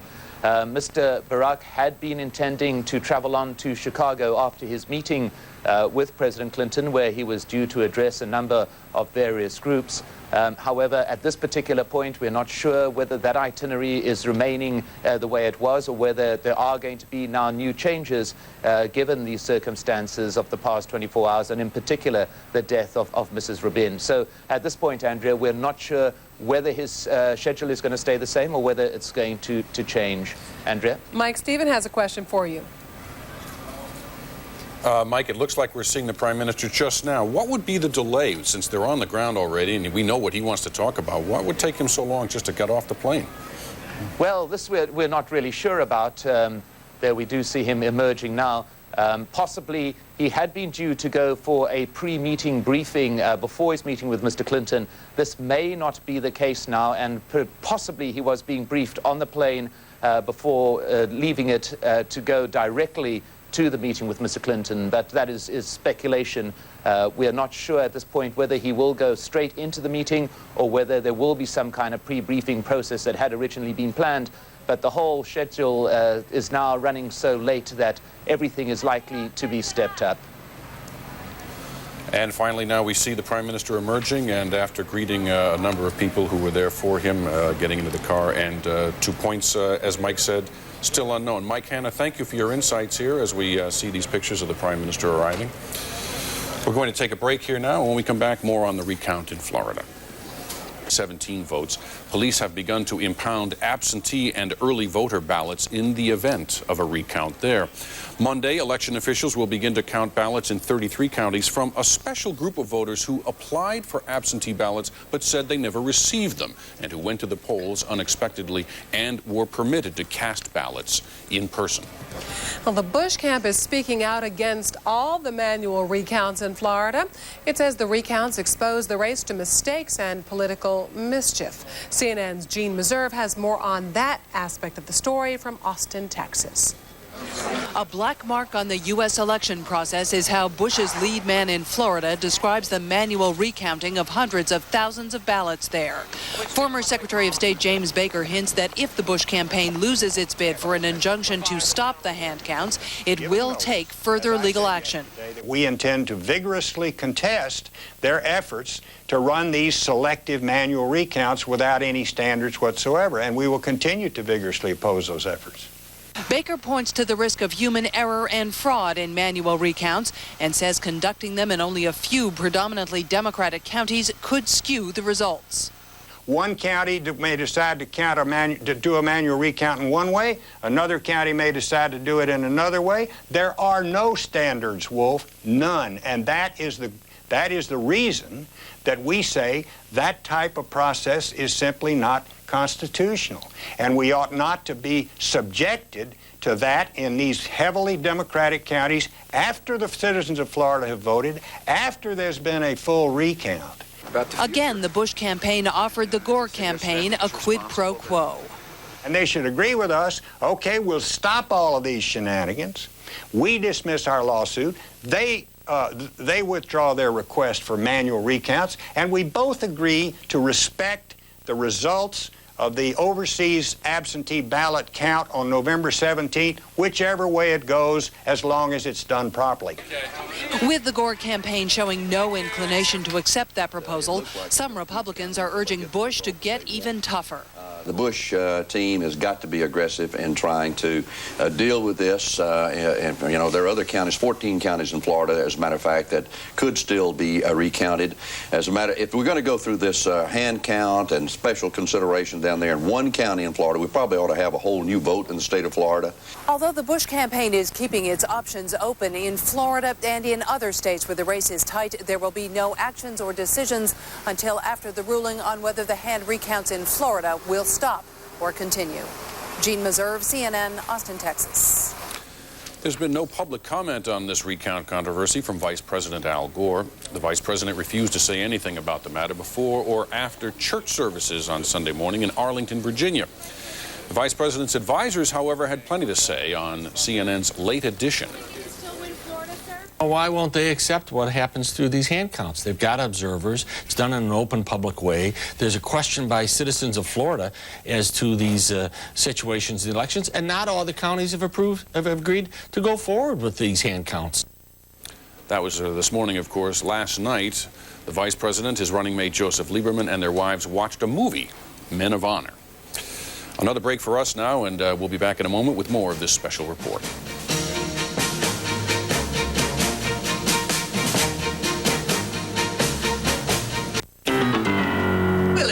Oh, thought I'd check out this new internet operation of yours. Is it not a good time, really? Really? With the expansion and all. One second. Feedback. Okay, team, how is everybody? I see that the Command Center's looking fantastic. What's the best kept secret on the web? Interland, the one-stop source for everything from affordable site design and hosting to e-commerce. Yeah, I'm Star Punch.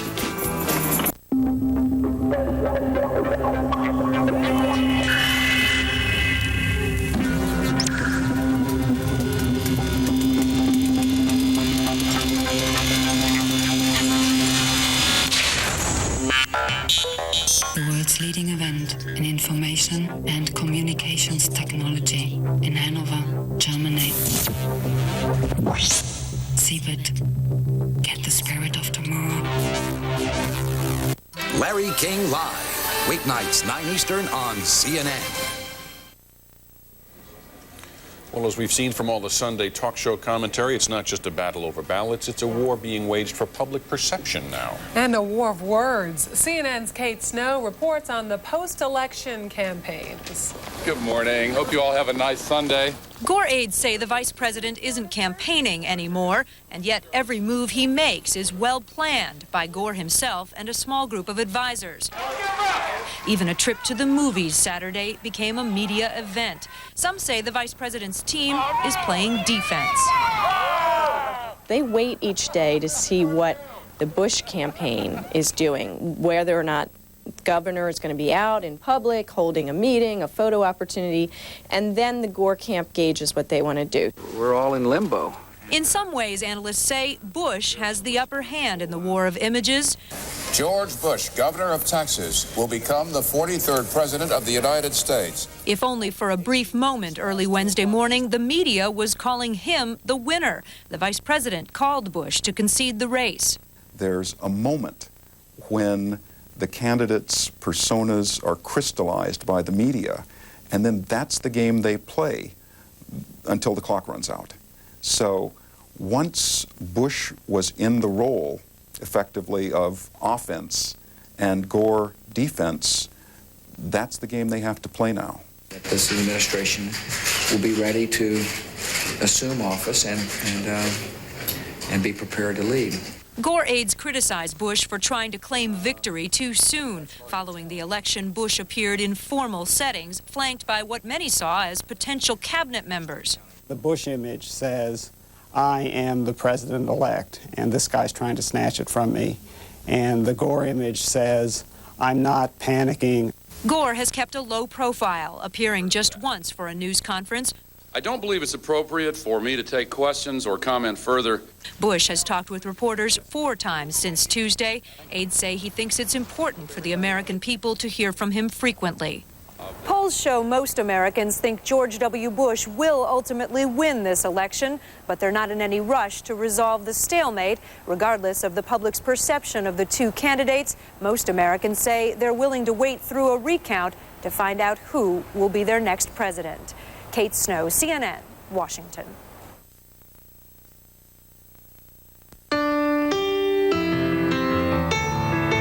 Is it their impeccable timing that counts? Their know-how? How far they go?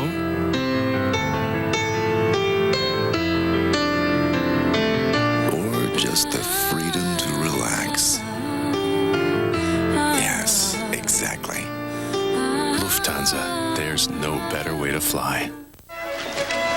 Papa, the ref is blind. Penalty. That was no penalty. MCI lets you call Western Europe for just 9 cents a minute all weekend long, so you can get great low rates at home and abroad.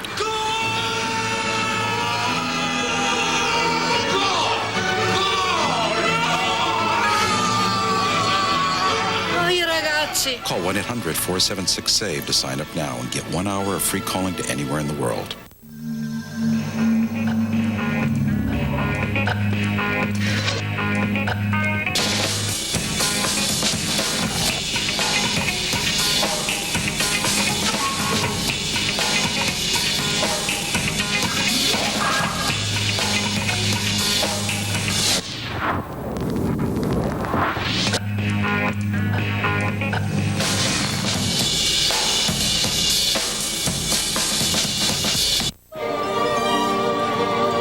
Constant demands for new technology.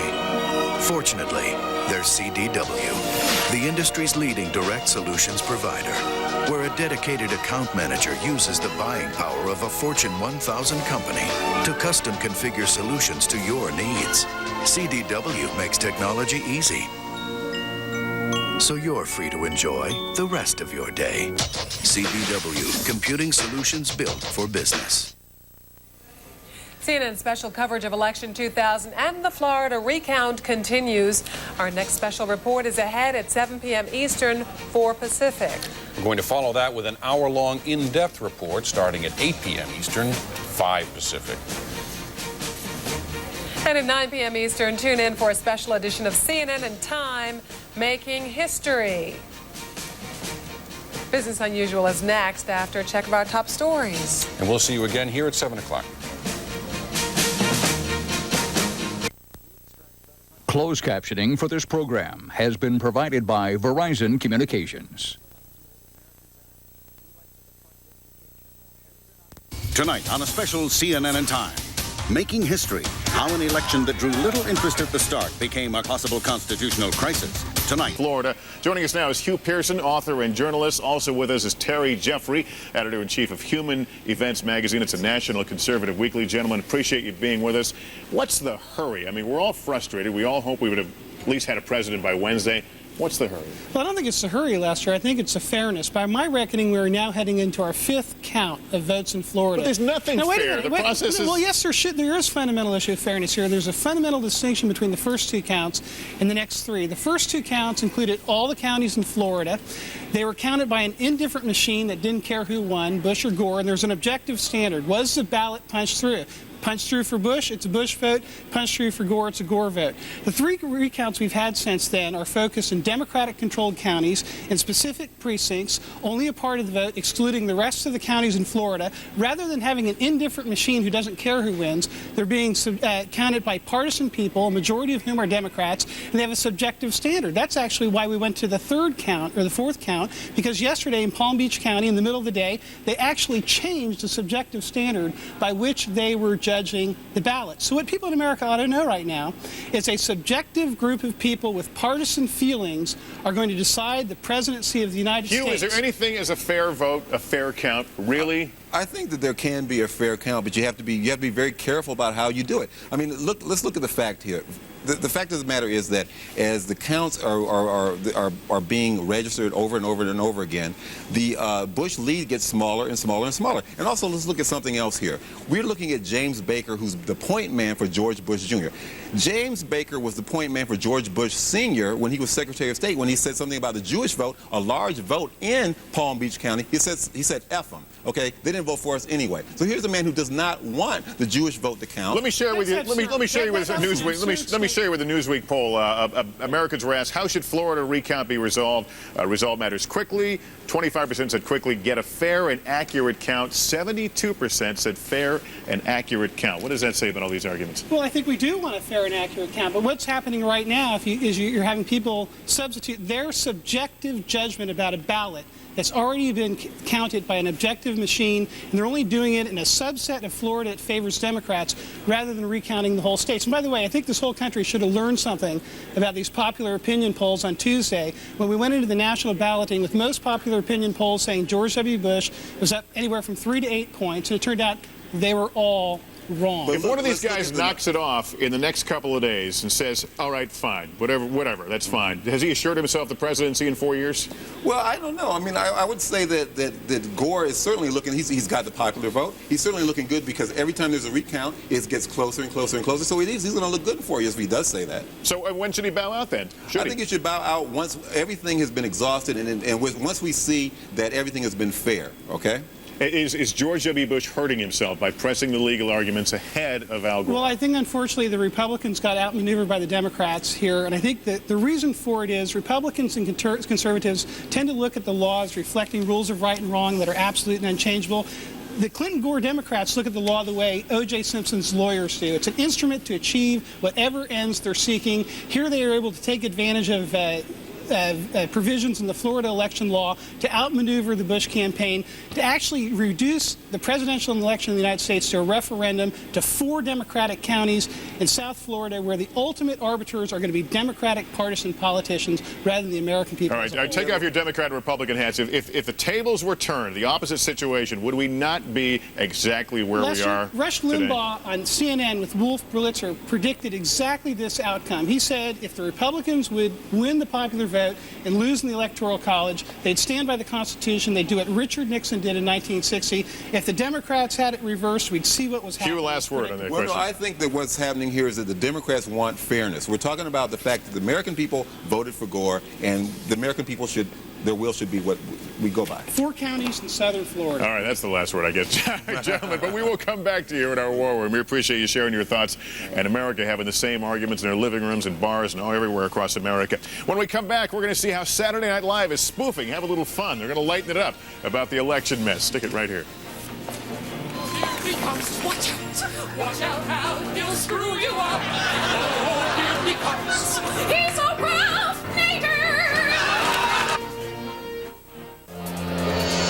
When news breaks, MSNBC takes you there 24 hours a day.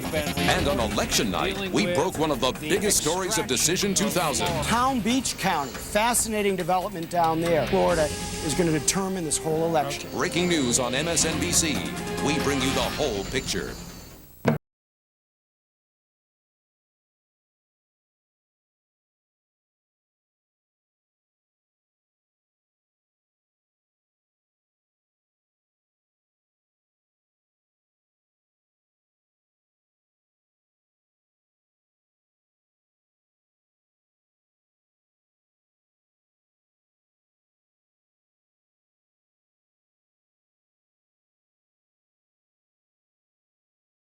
Hot tippers, midnight surfers, best friends, TV experts, handshakers, ex-neighbors, family brokers, online pokers, smart cookies. Ask everyone. Then, before you invest, investigate at Morningstar.com, an oasis of unbiased analysis and expert insight, so you can sift through chatter and invest smarter. Morningstar.com, your first, second opinion. In the dream, you are moving toward a horizon. And when you arrive there, you find wondrous things. A world filled with elegance and grace, with clean lines and unassuming beauty, where the dream meets reality is just on the horizon. Horizons by Ethan Allen. Live your dream today with the simple finance plan. Only at Ethan Allen.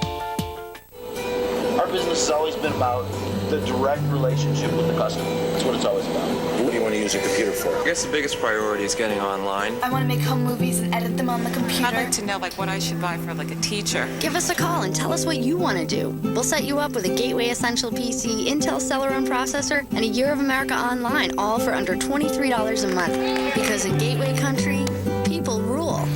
That's what it's all about.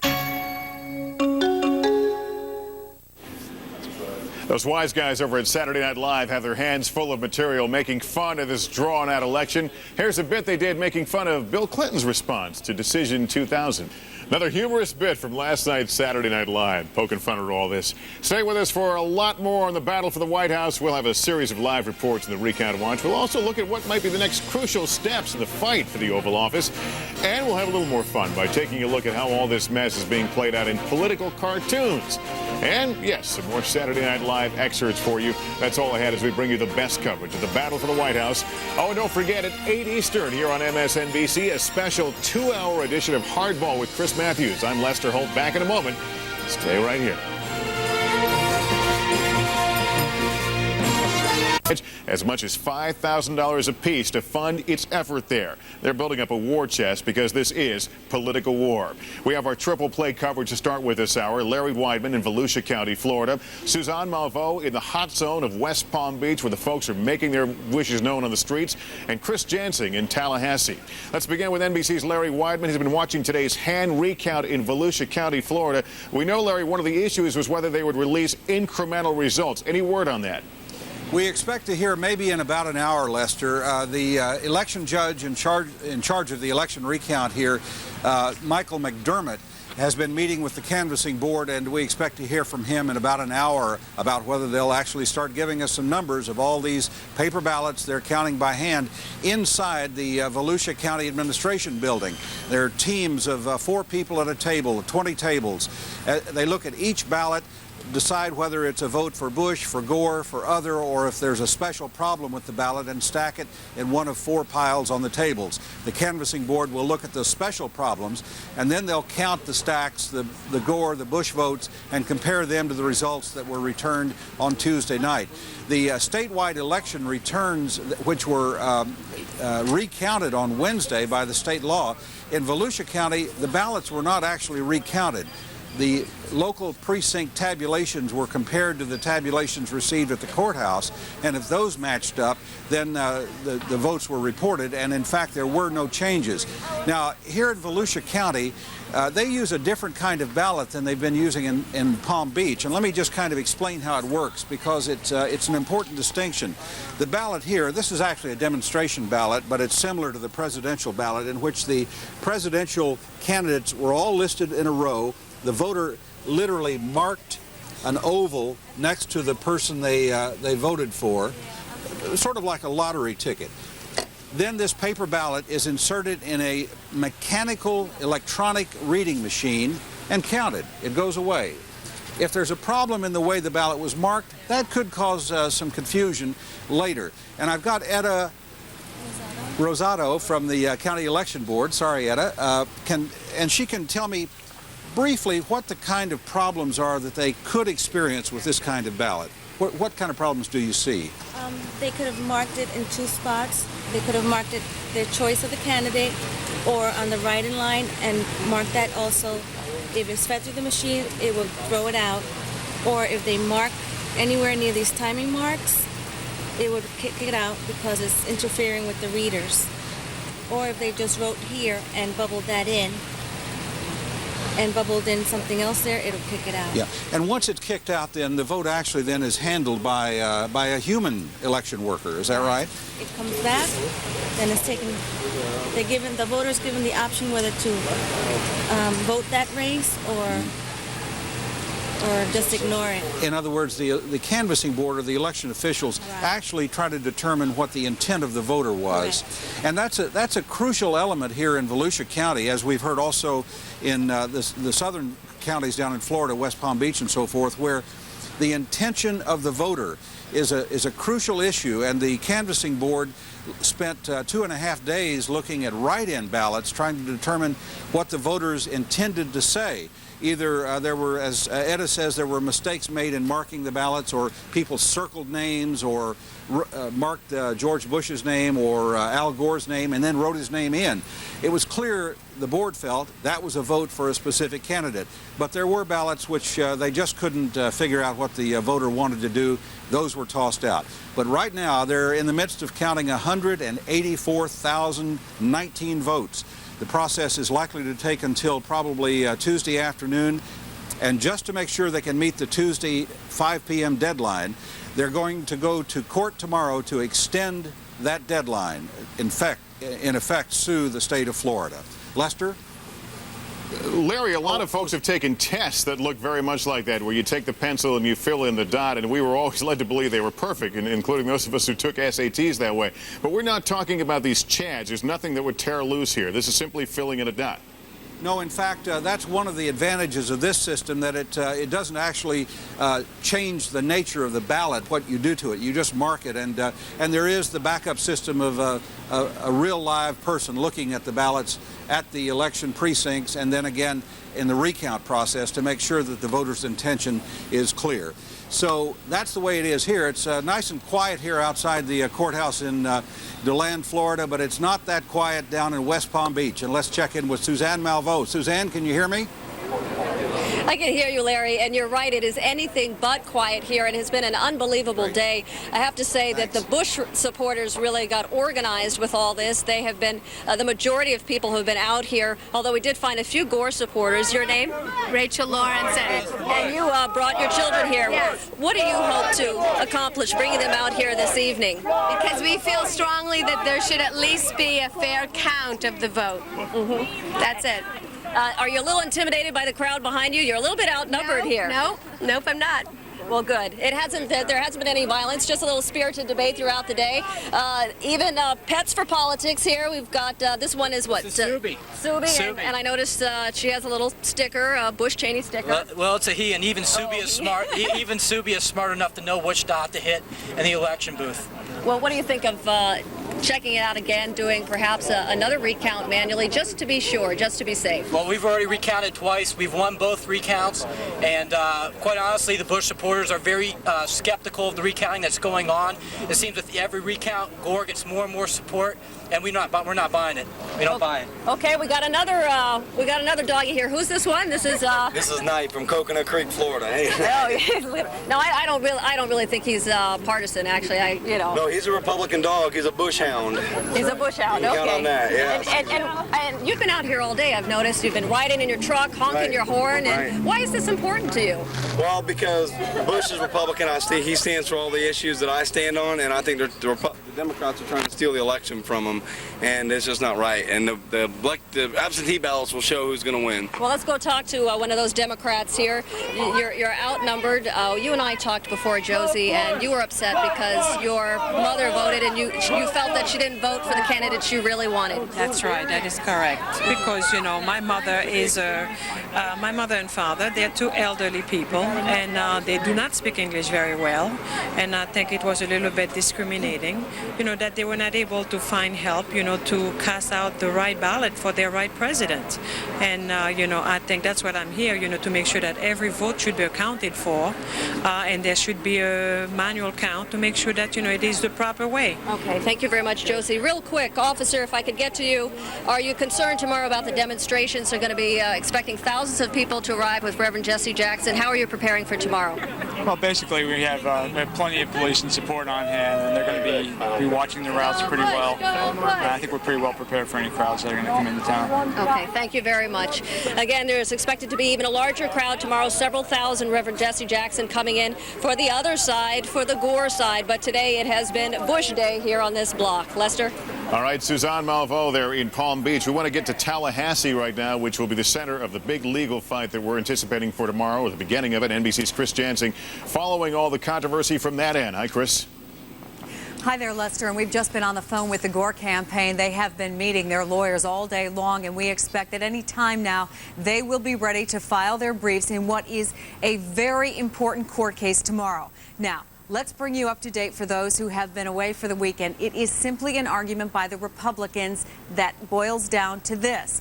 This hand recount that is going on in several different counties in Florida violates the constitutional rights not only of the citizens of Florida, but of the candidates. Joining us to talk more about this and some other developing stories today is George Sheldon, a former Deputy Attorney General. Thanks for being with us once again.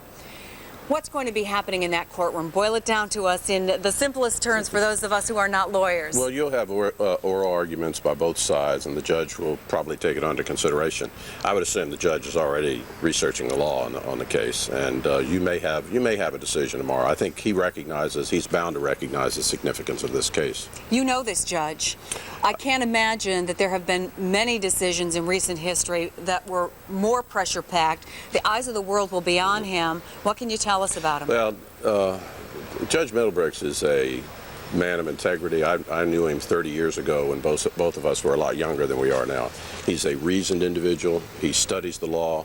I think he's very low-key. I think he will not be affected by the pressure. I think he'll make a decision based on what he believes the state of the federal law is. There are many intertwining issues, one of which is this ongoing recount that we've been looking at. And there is technically a deadline, Tuesday, 5 o'clock, that they would certify all the county votes would have to be in here to Tallahassee. Now, the Secretary of State is saying she's going to enforce that. Can she? I don't see how she can. Forget about the recounts for a minute. You've got 2,000 to 5,000 overseas ballots out there that both camps, both the Bush camp and the Gore camp, have said need to be counted. These are men and women in uniform. These are overseas citizens living abroad. So those votes are still out there. I don't see how she can certify this election, or the Elections Commission, the Canvassing Commission, can certify this election without those ballots. You mentioned the overseas ballots, which are due by Friday. There was a news conference today by the state Republicans, and they laid out very clearly what the guidelines are for voting from overseas and raised the specter of fraud. They said they wanted to send out the message that Florida has a reputation and has a record for prosecuting voter fraud. You've been around here a long time. Has overseas voter fraud been a problem? I'm not aware of any, but I think we need to lower the rhetoric. I think we need to be careful throwing the word fraud around unless there is clear evidence of that. We're going through a process, and the overseas ballots, for instance, have to be postmarked by the day of the election, by the morning of the election. You have to match up signatures. I mean, just like you do with any other absentee ballot. You have to have a witness, as I understand it. I mean, so the process of looking at those is going to be the same as looking at any other absentee ballot. And to my knowledge, there's not been evidence in the past of voter fraud as it relates to overseas ballots, and I know of no evidence, and I would